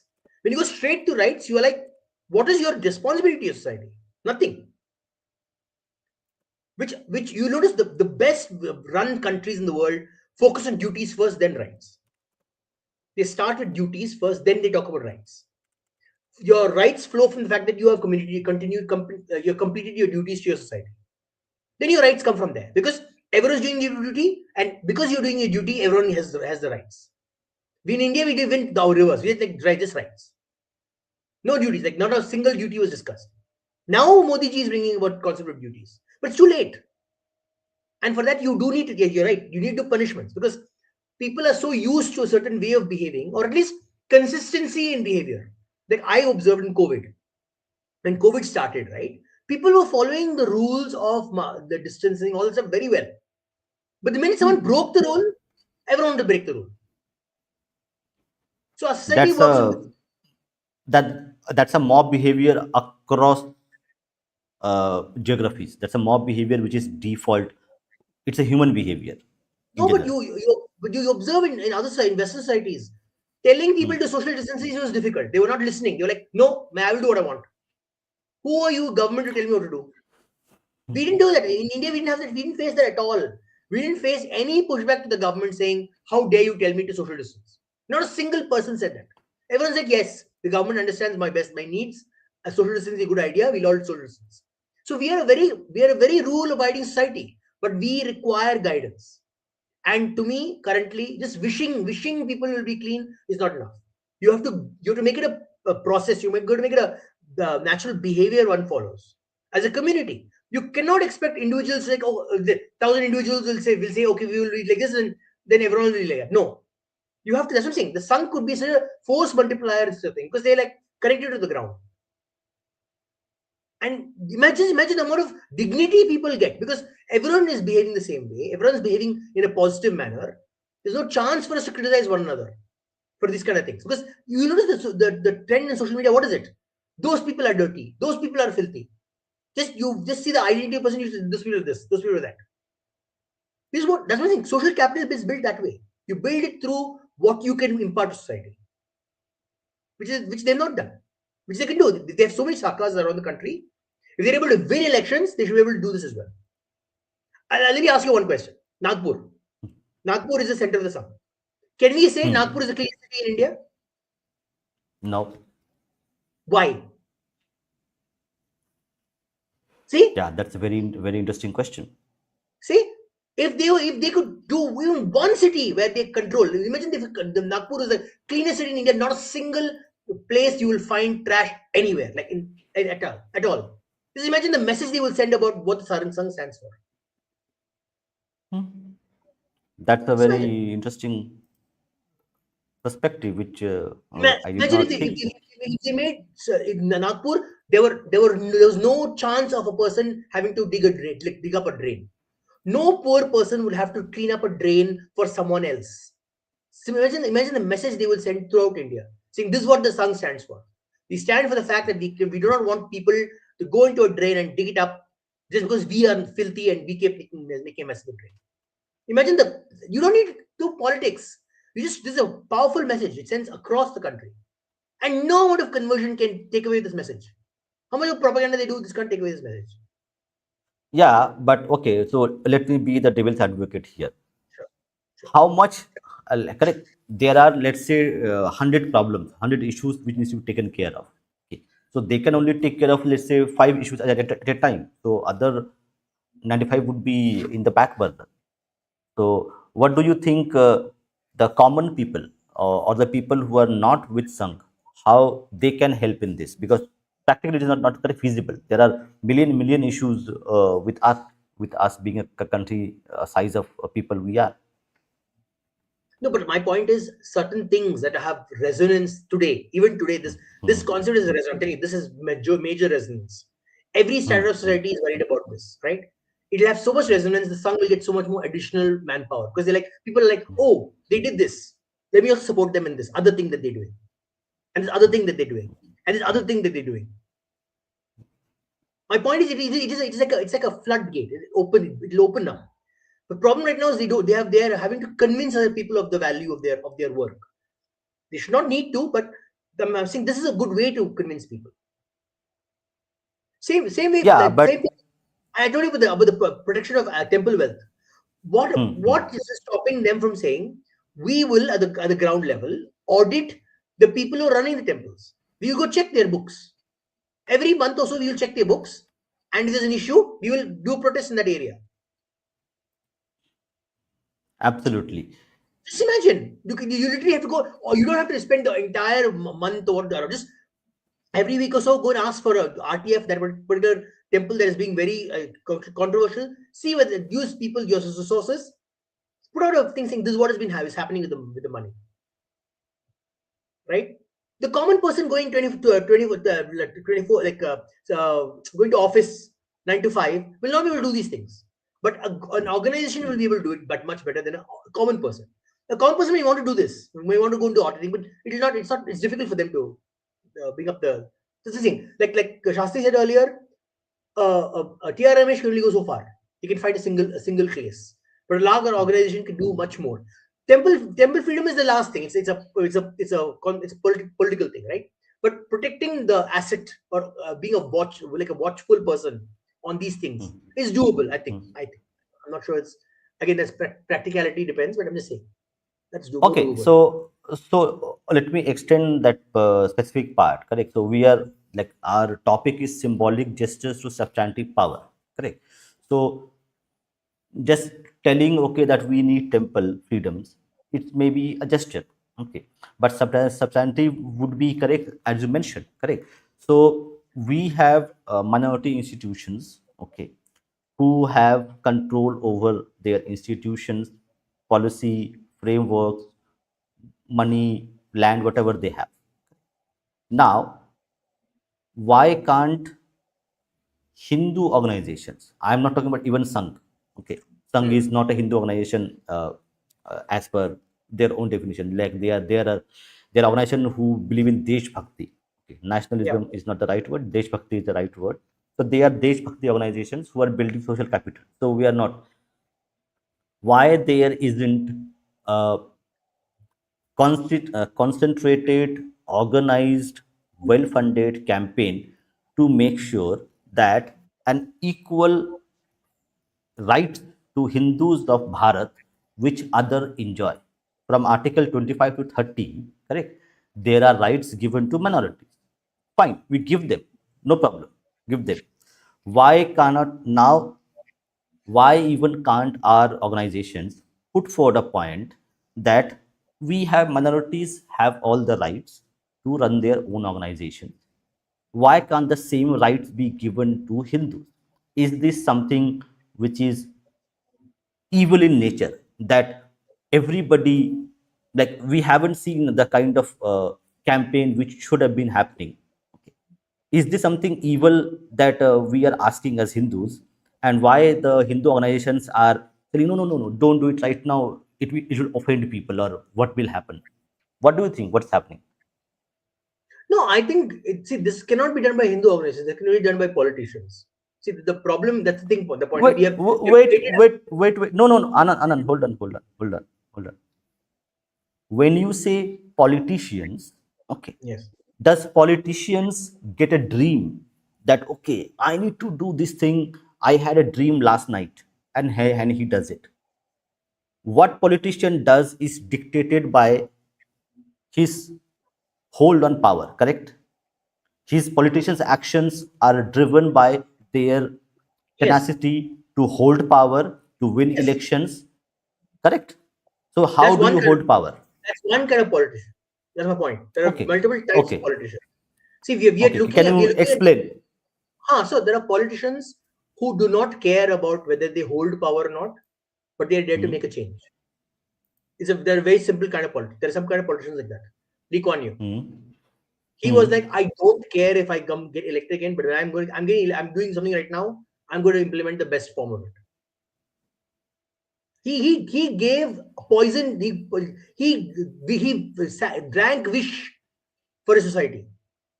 He is still people call him dictator, but he drank that wish. He's like, I don't mind being called dictator, but I will drink the wish and I will do something. It's okay. People may call me names. It's okay. Till today they call him names, but he doesn't. He doesn't matter. He's like, I don't care. There are so politicians he like that. cares. Correct. So he is the correct true nationalist in this proper context. Correct. He built Singapore what is today. No, Singapore had no nationhood. You understand? There was no nation called Singapore. He created a nation called Singapore. You understand that? Very important. He created that unifying identity. The Singaporeans didn't like each other. The Chinese didn't like each other. The Malays didn't like they didn't like each other at all. There were a lot of hatred among them. I'm telling you honestly. When Singapore got independent, they hated each other. But he said, "No, I will not accept this distinction.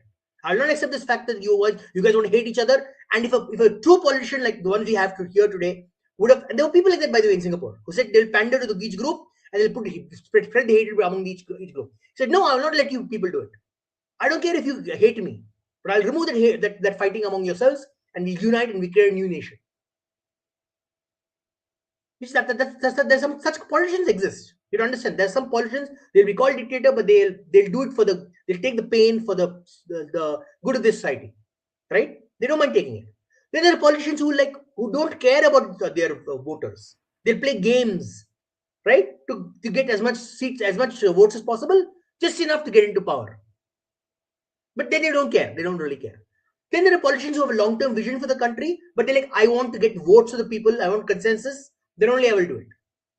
Like Modi. Modi ji is basically he's like that. He's like, I'll get consensus, then I'll do it. Or else I'll not do it. It's very Yeah. clear kind of politics. So my point is, and let's go back to the point. You're saying what happens? Why is Hindu organizations not able to do this? My point is, Hindu organizations may want to do it also, but the politician ultimately listens to his constituents, and the constituents don't care what the Hindu organization wants. About Doesn't matter. about temples, you are saying Yes, the constituents who vote are, or there is not enough critical mass of common people who want our temples to be free, or there is there because prosperity? they don't even understand what it means about temple freedom. They don't understand the reason for temple freedom. They think it's, oh, someone wants to control the temple because they see everything in terms of power, right? Because they're used to seeing everything in terms of who has power over something and how they'll misuse it. They see the bureaucrats have power, they misuse it. They see the cop has power, they misuse it. They see the politician have power, he misuses it, right? They're distrustful of any organization that will control the Hindu temple. That's the problem. They've been trained this way. Wait, wait, wait, Trained wait, like wait, this. wait, wait, wait. So correct. So when I have, we can see the graphic. Correct. It is on the screen. In the screen. So what you are saying, the distrust or mistrust of common folk from each other is, and the cause is lack of social capital, which creates or the function of low social capital is distrust or mistrust among people. Not social capital, social And trust. I will say social trust, no, not social no, capital. Disagree with that wording. no, no. I Yeah, don't. yeah, yeah, yeah. But social trust is the function of social capital. If you can see here, correct, the divided trust. So if you have a low social capital in your own society or in your own community, you will have people who are not trusting each other. The No, no, the I don't think higher Hindus. Hindus don't distrust each other. They distrust authority. They distrust people who want to take authority or something. There's a little difference. So I see a lot of like Hindus able to organize very well around the country. Like they want to organize a dinner, they're able to do it. But when it comes to Hmm. someone has authority to decide something uniquely on their own, then Hindus are have been taught to distrust. And this is a taught behavior, by the way. It is not something inherently Hindus are like that. This is taught behavior. And my point is that you have to break that thing, and only a politician can break it. Like I told you, in Singapore, they hated each other. They didn't want to live with each other. They wanted to, they look at each other with distrust. The same thing. It required a politician with vision to say, I will break this. It's not enough to expect it to come to the ground. Some things cannot be come from the ground. Some things cannot come to the ground. You need a visionary to break this. And if a visionary doesn't want to break it, it will never change no matter how much you do groundwork. Especially in a gigantic country like ours. You have to break it. You So have to okay. break this. The critical mass, only a politician can bring. Common people cannot. This is why I disagree with the Mm. BJP. BJP says this excuse all the time. People don't want us to do this. No, it doesn't matter. Do the right thing. If you want Ram Rajya, Ram didn't do the right thing because people didn't want him to do it. Because he said this has to be done. Everything, whatever. His family didn't want him to go into Vanvas. But it had to be done because his father said so. He had to listen to his father's statement. There was only one person among hundreds who said so. But he still did it. Because his duty said must do it. You cannot say Ram Rajya on one side and not behave like Ram on the other side. Okay, then let me ask you one more question. So Yeah. this thing called narrative, correct? It's a very ugly, bad, evil thing which people should not do because it's inherently evil. People think that the narrative is inherently bad. So do you think it is inherently bad, or it is something of human psychology, human behavior, human nature that humans learn behavior by observing other people do the same thing? So is it bad? Is it evil? Or is it something which is human nature and we have to exploit it to do some good things rather than do bad things? Ultimately, whatever require the task that you have given for yourself, everything you need to get to do to get that task done. Everything. Whatever needs to get done needs to get done. Krishna is very clear on this as well. He's very clear. If you look at our philosophy, very clear. Your ultimate goal is all that matters. The path, the way, all that doesn't matter. You have to get it done, and that's it. The consequences that come along the way are not relevant. You will face the consequences of that work, but your job is to get that thing done. That's it. That's how you if you really truly want some growth of the Hindu society to be good, you need to think like that. You can't think of like, oh, can I win the next election? Because you can clearly see there's a chance you can lose the next election. BJP was thinking like this. 2 3 years, they would think, 2 terms, they thought like, can I win the next election? Can I win the next election? In the third election, almost they lost the election. So now they're realizing, oh shit, I can lose the election. I got to do stuff. And now they're doing stuff. And they're doing bad things rather than good things. What's your take on this? It Are they doesn't doing matter. good or bad? The individual day-to-day things doesn't matter. The long-term vision I care about.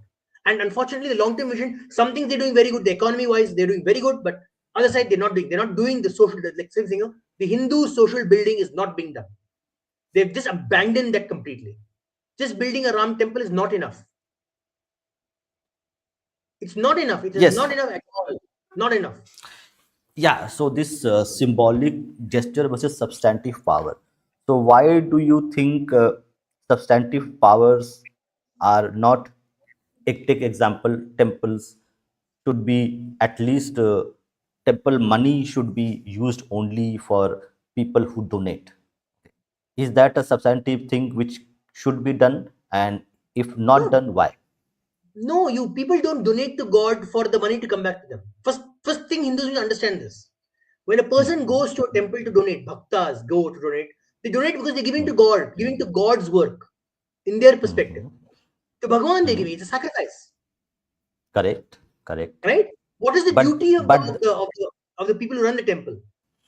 And what hmm, do the kings used to do? The kings used to say, the temple wealth is for me to do my dharma to society. His job was that. hmm, So the hmm, hmm, government is the same thing. They're the king. Your job is to take that wealth that is given to for dharma and to do good for society, Hindu society. So do hmm, good for it.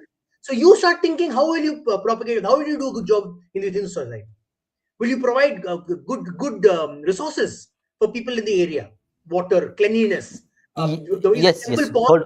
Is a temple pond a good ho- bath, a bathing ground, natural bath? Is it healthy? Is it clean? Those things. The engineers locked all the temple ponds. You notice they've locked all the temple ponds, the historical temple ponds. They've locked it everywhere, all over the country. hmm, hmm. Instead of making such a way that And it's there are clean.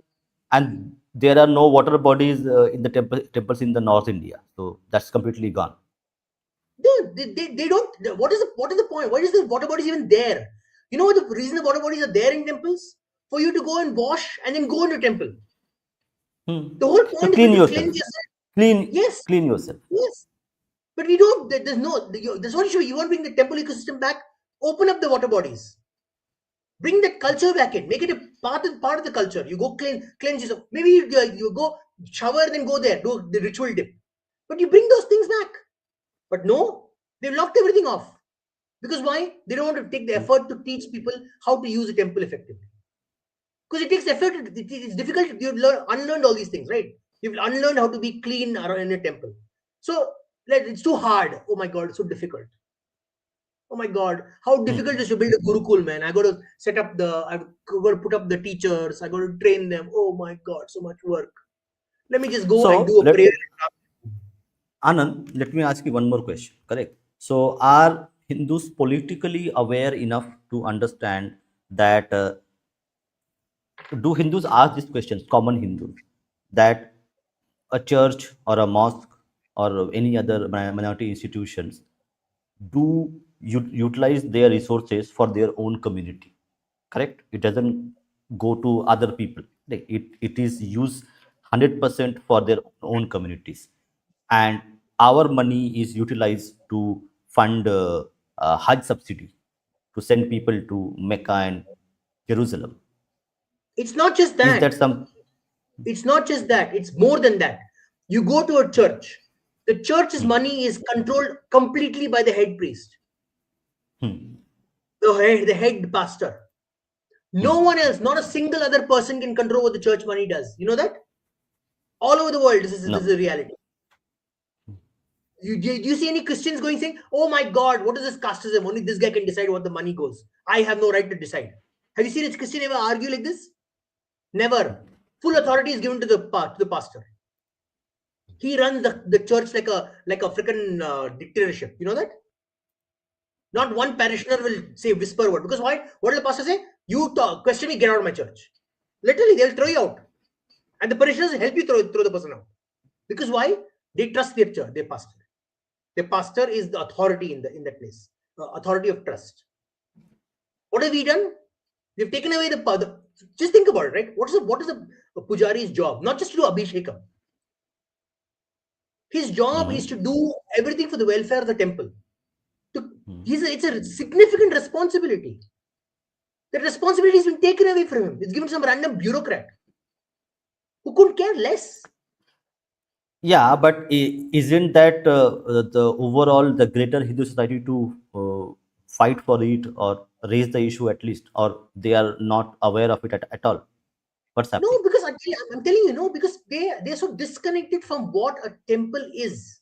A temple is not just a place to go and do your prayer and say, "Oh God, give me something in return for my laddus and my flowers." Be honest about this. What Hindus look at temples as place to go and have a barter with your God.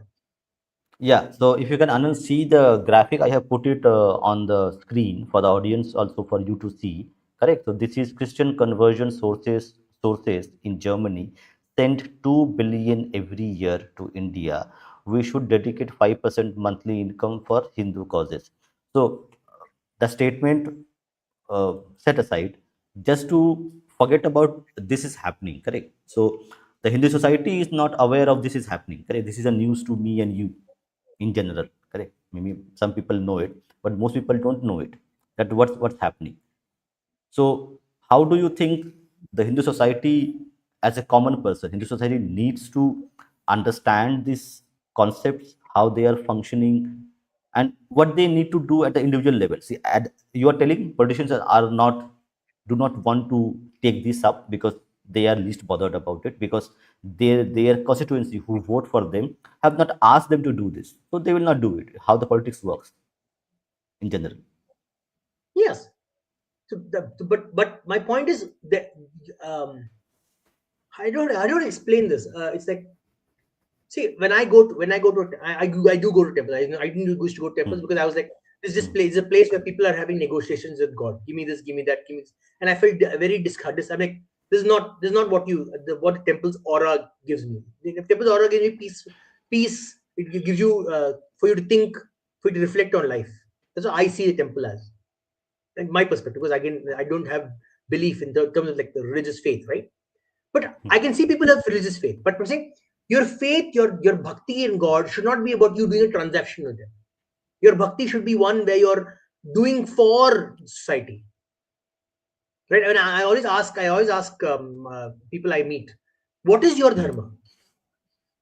What is the reason you have bhakti? Is it just because you want to go do a ritual, or is it because you want to do something for your society in general? Because there's more to it society than that, than just going to a temple and coming home, right? There's more to that. There's danam. Like my grandmother used to give food danam Hmm. every week. She used to give to a temple. She'll give. She'll what a little bit money she used to get from her pension. She'll do annadanam in temple till she died. We don't do that. The concept is not there anymore. Some people do it, but most people don't do it.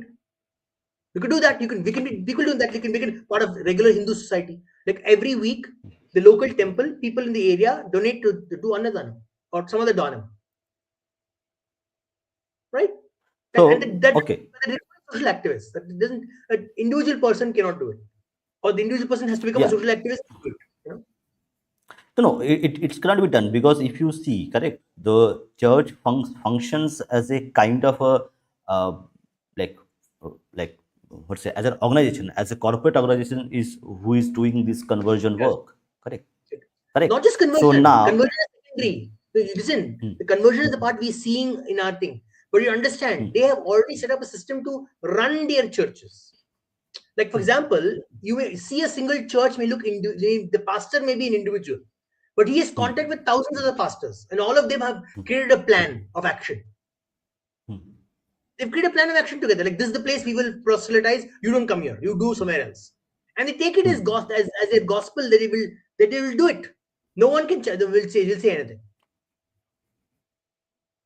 correct. So now, correct. I again I ask the same question to you. Hmm. So, do Hindus lack this awareness that our money is our money, and because right now we are in a situation where our money is utilized to actually use against us. Take the example of Vaishno Devi Medical College, correct? Where the money that medical college was built with money from money donated to Vaishno Devi, and where 90% seats were given to other faith people. Now, is that a disaster for Hindu society, and does it reflect the state of Hindu society as a coherent people, a coherent community to actually do things for their own good rather than See, looking at others? there's a fundamental problem with the way we are structured for this kind of challenge, because Hmm. the temple is fixed. It will not move. It cannot a temple cannot be boycotted. Remember that a temple Hmm. can never be boycotted. Can never lose Hmm. money, because faith people have faith in Vaishno Devi. They will go to Vaishno Devi. They will donate. They will Hmm. pay for the ticket, blah, blah, blah. They will do it. So money will consistently keep flowing into Vaishnavi. So Hmm. Hindus cannot do any change that. Like for example, a church, right? If someone does this, Hmm. if the church is doing bad things, the Hmm. parishioners will leave. They will leave, and the church will fade. So Hmm. that's what's happening in the US right now. The number of churches in the US are dropping. Europe, same thing happened. Europe is devoid of churches because people just left. They're like, I can't tolerate this church anymore. I'm leaving. So they lost the money. The political power went away. Right? The church power Hmm. went away there. In India, you can't Hmm. do that. The temple is a static location. And bhakti is with Hmm. the temple, not with the organ, not with the pastor. The bhakti is not with the priest, chief priest. It's with the Bhagwan. The chief priest is just the service of the person who serves the Bhagwan, the dasa of the Hmm. Bhagwan, right? But your bhakti is for the Bhagwan, not for the priest. But in the other system, the Maulvi and the priest can have consequences if they don't do what they are supposed to do. Here it's not there. There's no concept. So what they have smartly realized is that communists and other people out there, these places are static. Money will keep coming no matter what we do. No matter what we do, money will keep coming because bhakti is not going to change. People have bhakti in it. I can just Hmm. keep taking the money. This is what Hmm. happening in Vaishno Devi. They've captured Vaishno Devi literally. They captured the assets of the Bhagavan.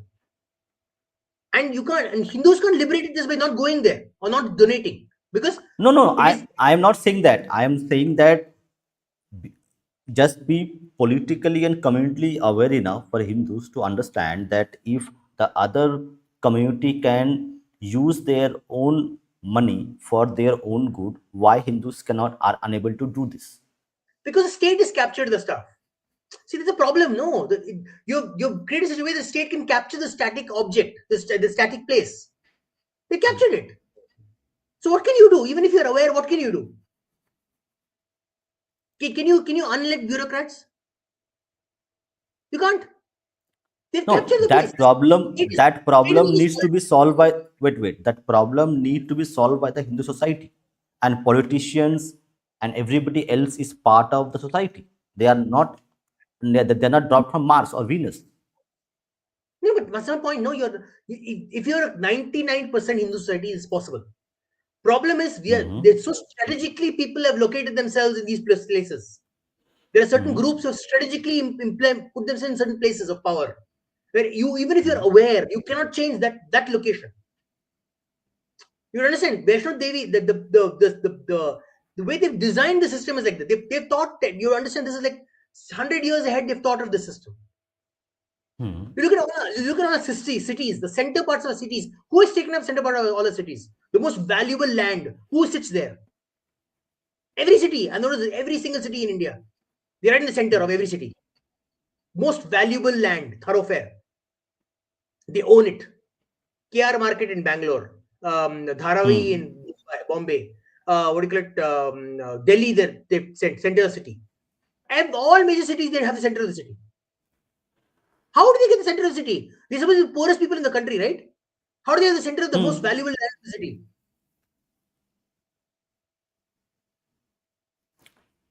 Yes. So if that is the case, then correct, in that case, it is we have to be blamed for like not blame, but we have to accept that we are weak and we are not able to do planning. So we have to Yes, start doing this. that is accepted. That you first start there. The problem is Hindu society could not care less about more fundamental, most important things. They care more about popcorn. Why did you put me 15% GST on my bloody caramelized popcorn? Why can't it be 10% GST? Nirmala Sitaraman, you took my money. Too much tax. You know what shit she got for a stupid bureaucratic error issue? It's not her fault. It's a bloody bureaucrat did this. But she's blamed for it. Yeah, This is what but in okay, Hindi. I understand that part. Okay, that it's a bureaucratic thing. But do you think the Congress is an extension of the Brown Sahib, correct? Raj, correct? So you had I told you white in the beginning. Sahibs are ruling us. Hmm. No, I told you this in the beginning. The Congress understands how evil is normal. The Hmm. Congress understands this perfectly well. The BJP is obsessed with thinking that people are good, they will come around. We will convince them. You cannot think like that. The Congress understands that there are some evil people. You have to ally with them. I'm sorry. They have power over them. You can use them for power. They've always understood this because they were created by who? By Europeans. Europeans understand this very clearly. They understand how evil can be utilized very effectively. You Yes, can weaponize human behavior very easily. absolutely. So, coming to the last part of our discussion, so do you think this disease called consensus? That you have to have consensus on every effing thing which exists. That we all have to agree, and then we will do something. Is this a disease which is there a lot of our organizations? That Yes, we will wait till eternity, and then we will reach a yes, consensus, and then we will do things. yes. It is an addiction. I have no idea. I don't understand why. Why do you have democracy? You have democracy because I vote. Your voters vote for you to do your plan, not your opponent's plan. Why does someone vote for you? Because like your plan is better. Implement your plan, please. Not the opponent's plan. It's like me say going to a flower shop. No, not we're going to going to a battle, whatever, punching match, or sorry, a boxing match, and me not doing my moves, me doing the moves that will make my opponent win.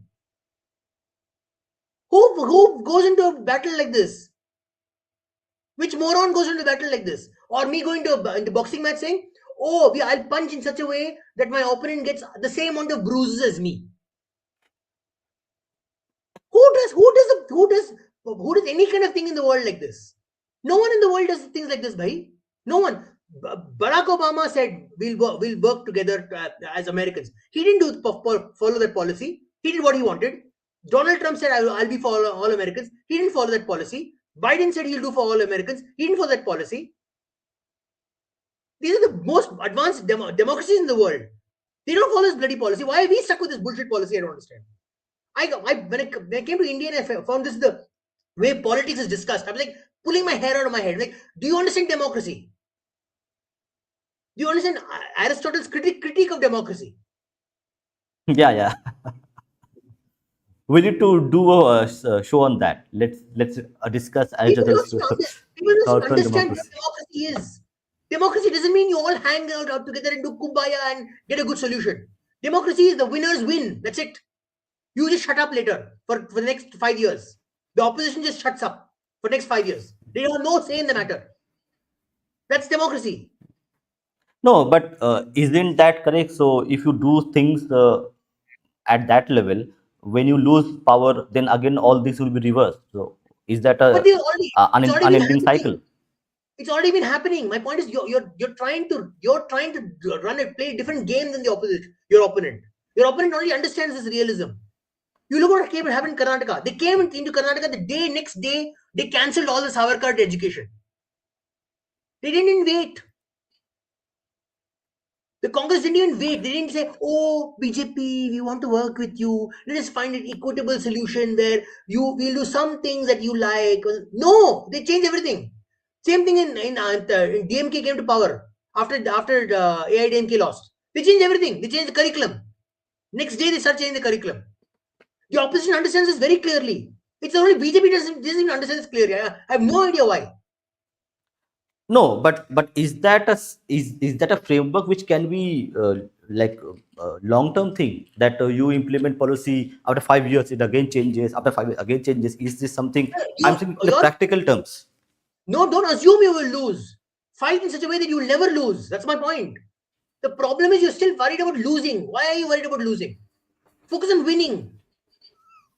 If you're already thinking that you lose and you work like as you're going to lose, why will you do anything?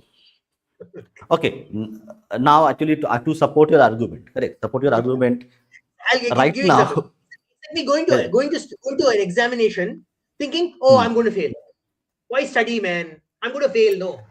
Why study? Why should I do extra 1 hour study? I'm going to fail. It's like that. Yeah, so actually to support your argument, let me give an example. Correct. So for 6 decades, you had de facto rule by Brown Sahib. Okay, the same British bureaucracy, the same British policies, the same thing was as it is. Correct. And as you mentioned, correct. After independence, all the valuable land was owned by church, and British did it strategically, thinking this is how it should be. Now, the same thing cannot be thought by the so-called right-wing people, organizations, whatever you call them, and they are unable to see that we need to do things in a strategic manner, in a systematic manner, which is difficult to change. The same thing is happening now. The structure of constitution, the way it is created in constitution, you cannot change the fundamental part of constitution until you had 400 seats. So they have designed in such a way that whatever structures which were put in place by British for 200 years, they have remained as it is, because they were structured in a way that they cannot be removed easily. So is that thinking not there with people who are ruling, or they are incapable of doing things, or they don't understand how it works? See, the fundamental problem is people have understood why we got independence. See, again, that's my point. Again, every time I ask people multiple times, what is the reason we got independence? Did we get independence just for so that we could put someone else in charge instead of white people? What do you think? Yeah. What is the reason we got independence? See, from whatever I understand, that the British were bankrupt and they did not have money to run. And No. I'm saying, the why do you think why the common Hindu or the common Indian, when they stood up to fight against the British, gave their lives, why do you think they fought for independence? What is the reason? because the British were actually oppressing the people. And one more thing, there again, the narrative comes into play, correct?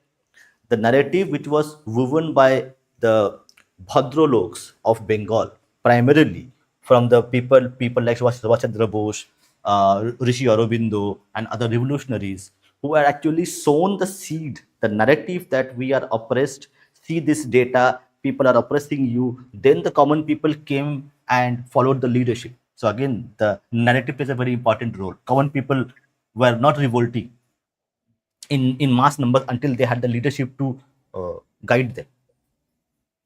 No, but you would understand. A lot of Indians were so-called basically assisted the British because they were living very cushy lives. A Yeah, lot of yeah. Indians.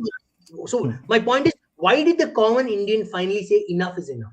Because, and now I'll come to the point. Why did they revolted? They revolted because it was not enough just to be having a good life under the British. You had to have some amount of autonomy, self-autonomy. You have to decide your way of life. You cannot just import the Western way of life and live that way of life. That is why No, we but revolted. that is no. That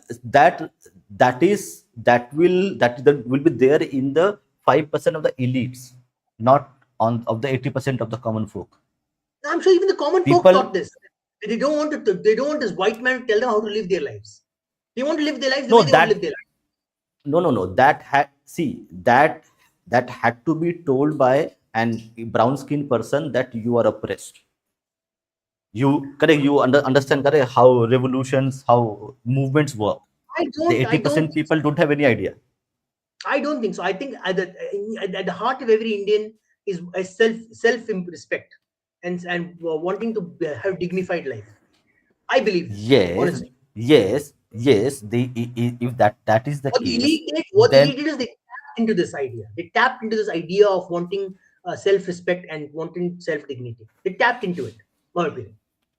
see, take an example. Correct. If you did not had the Bhadralok who built the narrative that British are bad, would you still have the kind of movement that you would have, only driven by common people? Yes, I think they Remove the would have. elites. I think because historically had such revolts regularly. Yeah, it wouldn't have been big and wouldn't have been countrywide, but it would have kept happening at small levels. Non-stop it would have kept happening. Yeah, but that would be correct, diminished by the British people themselves, and they were doing correct, because greater narrative was built by the elite so that it percolated into the common masses. You I am agreeing. I'm agreeing with you there. But my point, my more fundamental point was, I'm talking about why I'm so particular about this idea of not understanding what comes with power. Because while the elites taught you that you have to push the British back, they didn't tell the population that you have to start building your own structures. Do not take from the person who's left. Instead of telling you have to have self-respect enough to build your own structures, they're like, no, no, now I will replace these British people. That's what the elites did. They said, okay, okay, now not enough that you are now I'll be part of this group that's controlling you. Which is where we stopped. We stopped growing at that point. The next step was let us work together to create a structure that we all can work under. That is not British. let You can me teach give you a you can teach very let yeah. let me give you a very good example. Correct. So if you see how the Israelis actually fight the terrorist groups across the West Asian region, correct, from Hezbollah to Hamas to Al Fateh to Islamic Jihad, correct. So they would eliminate the leadership step by step, and the common cadres would actually disintegrate. Now we see, because the top leadership, the middle leadership of Hezbollah was eliminated, Hezbollah is the diminished force. It's not a eliminated force, but a diminished force. So we Hindus have to realize that we are in a perpetual war. Okay. And until you make the sacrifice, you are not going to get what you want. The British eliminated the leadership which was there pre-independence and replaced that leadership with their own brown sahibs, and they continued the legacy of British Empire, So, but we and accepted Americans those replaced it. brown sahibs. That's my point. We keep and we still No, accept those no, brown sahibs. Problem. they it will always happen because 80% of the common masses will only follow instructions. They will not build their own instructions. That's how the society works. Yes, The but elite that's who make my or point. break. That is my point. My point is the right elite will. You're right, absolutely right. The right elite will make or break society. And my point is we need a better quality, better class of elite. I wouldn't even Do call most does of the people. Yeah, sorry, does Hindu sorry. society right? Yeah, does Hindu society right now has that kind of elites who can guide the Hindus in the right direction? I think there are a lot of people. This generation, especially, I'm really impressed by the number of people who are coming up with good ideas, with interesting ideas about how to build society.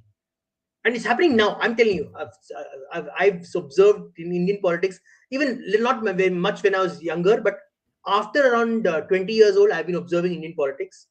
And the unique thing of today is that we have some unique, really good quality young leaders with clarity of vision, right? But the point is fundamentally, you have to first thing about democracy. People need to understand what democracy is first. That when you gain power, you implement everything that you need to implement. Do not worry about consensus because the other side is not going to worry about consensus. The Naxals they didn't go and ask the political leaders of the region in Bastar, oh, can we have consensus before they shot them to death, right? It's not going to happen. Your enemy is never going to have consensus with you. You got to deal with the situation that you have right now. You can give some amount of grace to people who are willing to step forward, but if they're not willing to step forward, you crush your opponent like melons. Okay, okay. Last point of our discussion, which is going to be very important and pertinent. Let me give you a bit of data point. Correct. So the minority vote, which is quite consolidated in many regions and many states, they vote for a Namajbadi party in one region. They vote for a Congress party in one region. They vote for another party in that region. Correct. So this political awareness of the minority vote, compare this with the Hindu vote. So the our voting pattern is a problem, or is it something which is okay? Nothing to do about it. What we are. They have they So have no correct. they have no political awareness. Mhm. Let me give you some news. Is They have no okay. political awareness. Let me finish it. So now this voting pattern is a fundamental, one of the fundamental problems for which we see we are eighth class citizens, as per Mr. Anand Raghunathan. For the same, after effect is that we don't have temple freedom. We have an RTE Act which doesn't favor us, schools run by Hindus. Okay. So, is political awareness one of the cornerstones of issues which needs to be fixed, and that fixing will improve the other issues which are plaguing us? See, first of all, I don't agree with the Anand saying we are eighth class citizens. We just heavily discriminate Maybe. people. So Class. that eighth class is a kind of a symbolic representation of like No, discrimination. because again, that's the problem. The problem is the upper class in Hindu society doesn't have to face this discrimination. Hmm. They are enjoying the fruits of everything that is there in society. It is Hmm. the classes below the upper class of the highest class of Indian society that have suffered. It is the middle class, the lower middle class, the lower class. They suffer the indignity of what Hindu society is facing. The upper class enjoys. They get to get what best darshana of Tirupati when they feel like it. Yeah, yeah. I'll tell you. Correct. I'll tell you. Correct. I had a I There was a subordinate who worked under me, and he called me one day that my family knows a politician, and we got a VIP pass to go to Tirupati. So please give me urgent leave. Okay. So this is your common Hindu who thinks that going on a VIP pass to have the darshan of Balaji is something which is very pious. That's bhakti for you, for a common Hindu, and we are But talking but about it's temple freedoms. not common Hindu. This is the privileged Hindu. You go. No, no, I'm telling you. no. Wait, wait, hold on. That's a When I was common Hindu. Common when I Hindu was means like, in the 90s, when I used to when I've been to Tirupati like 5-6 times. First hmm, 2-3 times I climbed the entire 7 hills. We walked. hmm, hmm, hmm, hmm, No straight and no special darshana. We went to the hmm, normal hmm, darshana, full stand in hmm, that line for 1 hour. My hmm, point is, at that point of time, that time in 90s, you when you hmm, traveled up those stairs, you will see hundreds of hmm, thousands of Hindus walking hmm, with gigantic bags of stuff on their back and shouting what Govinda, Govinda, Govinda, Govinda. The whole distance they'll be saying. Not 1 second. People will be walking on their knees and climbing that distance. 9 to 7 hills they'll be going. That is the common Hindu. This group that gets to go for special darshana are the elite Hindu who want special favors with God. hmm, When what is this idea of dharma? Bhagwan is everywhere. You are not special. You're all the same to Bhagwan. This special class doesn't care about this eighth class status of society. That's why they don't care to put their voice ahead and saying how dare the rest of our Hindu society have this indignity. That is the problem. That is the challenge. You have this challenge is there. So I say, there's this group of people who have access to political power, but they don't care. They them just larp on the idea that, oh, I'm fighting for Hindus, but have they done anything substantive? I would ask fundamentally, what if they give them a report card? They have political power. They have years of politicians.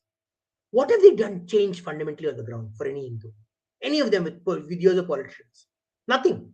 I don't mention one person. I'm subscribed to them, but it's been like almost like 8 years now. I've been paying I've been providing money, but I've not seen one single substantive thing they've done for Hindu society as such. You know, for politics they've done a lot, but for Hindu society they've not done anything. They've immense political power. Anand Ranganathan has immense political power right now.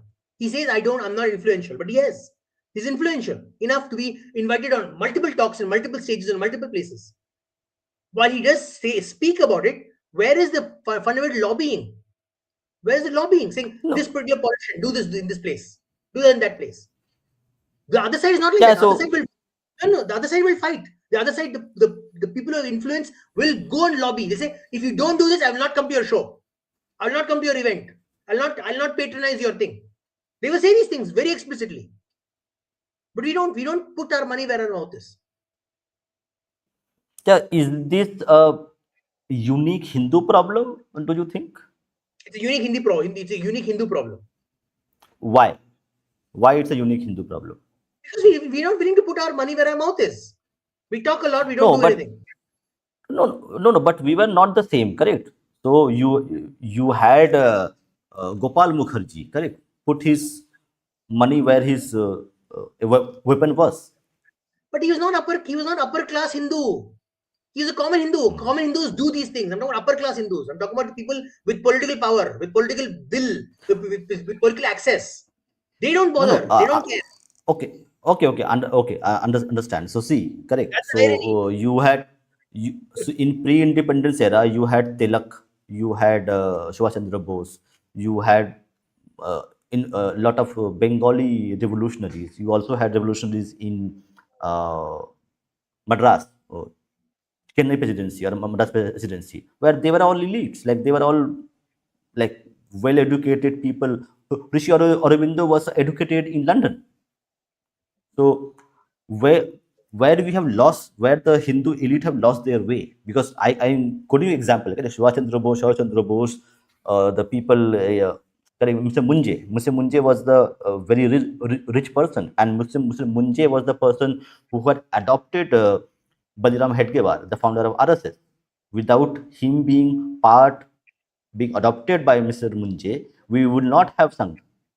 So it was the elites who were doing a lot of good leadership for the uh, society in general, Hindus in particular, in the pre-independence era. What happened in post-independence era?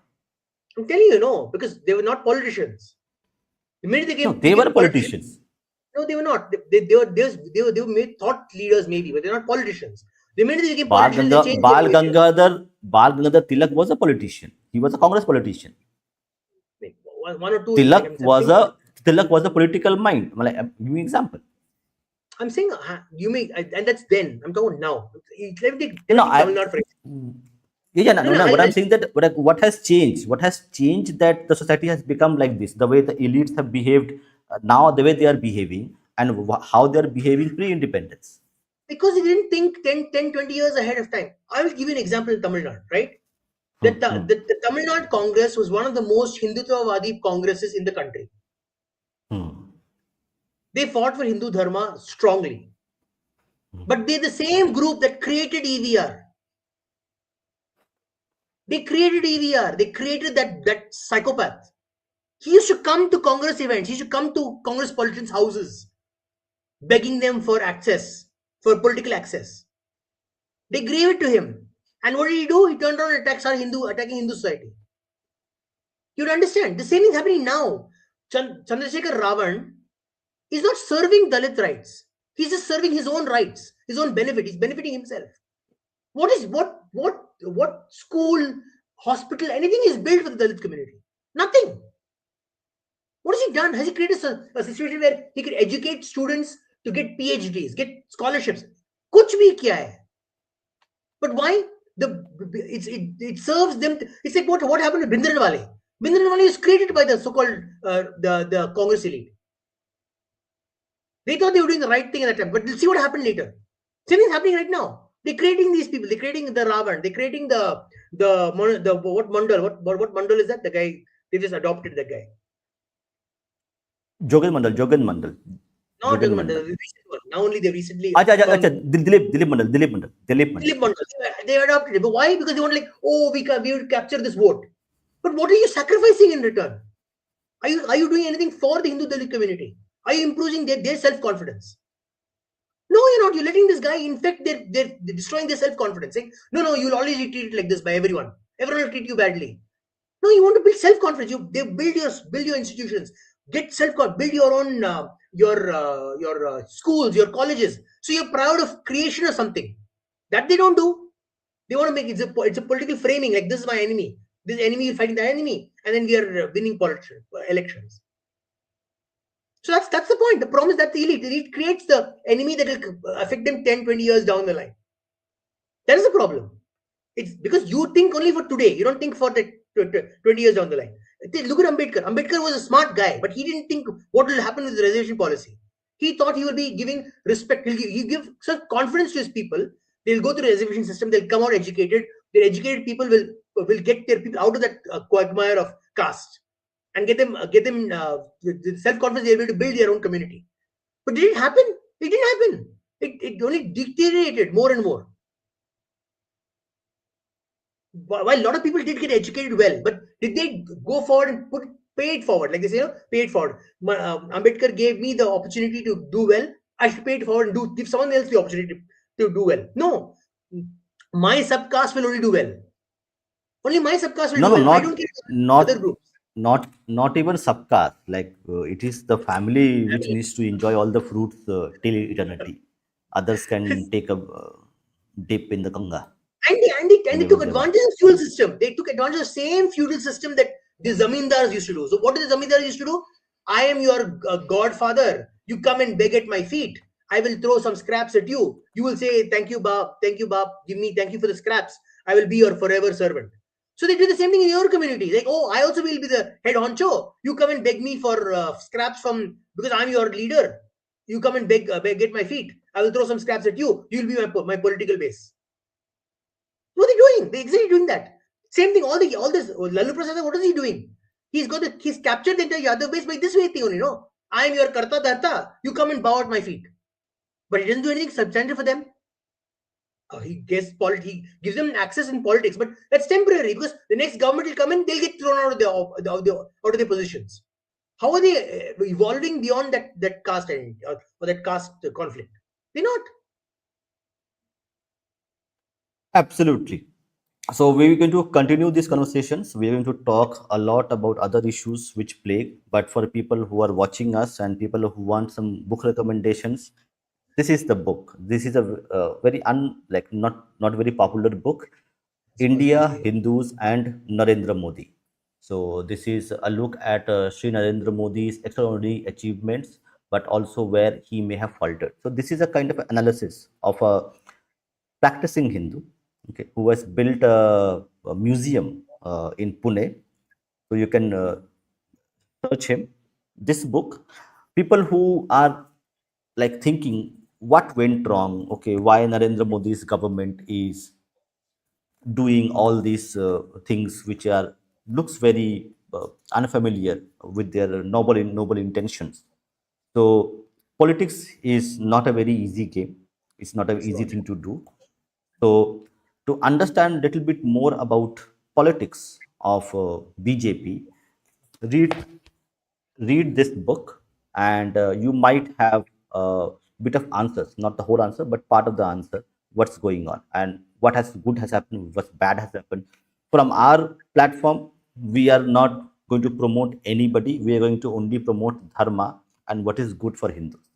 So Yeah. a balanced understanding of politics is very important. Political awareness is very important for us Hindus to rectify a lot of issues, a lot of bad things which us with us, and we have to improve them. We have to negate the bad things, focus on the good things, and make a strategic choice today, starting with political awareness, starting with the way you vote. Your vote is the most common denominator which you can use to actually impact your life, your current position, your future position, and the future generations who are going to live there. So vote very carefully, mindfully, strategically, so that the greater Hindu society is in a good place rather than being very reactive about what's happening today. So thank you everybody, and we are going to continue this conversation. So we're going to cover a bit of more topics, and we're also going to open up this debate to other people as well in coming weeks. So see you. Thank you, Anand. Jai Shri Ram. Thank you. Vande Mataram. Jai Shri Ram. Vande Mataram.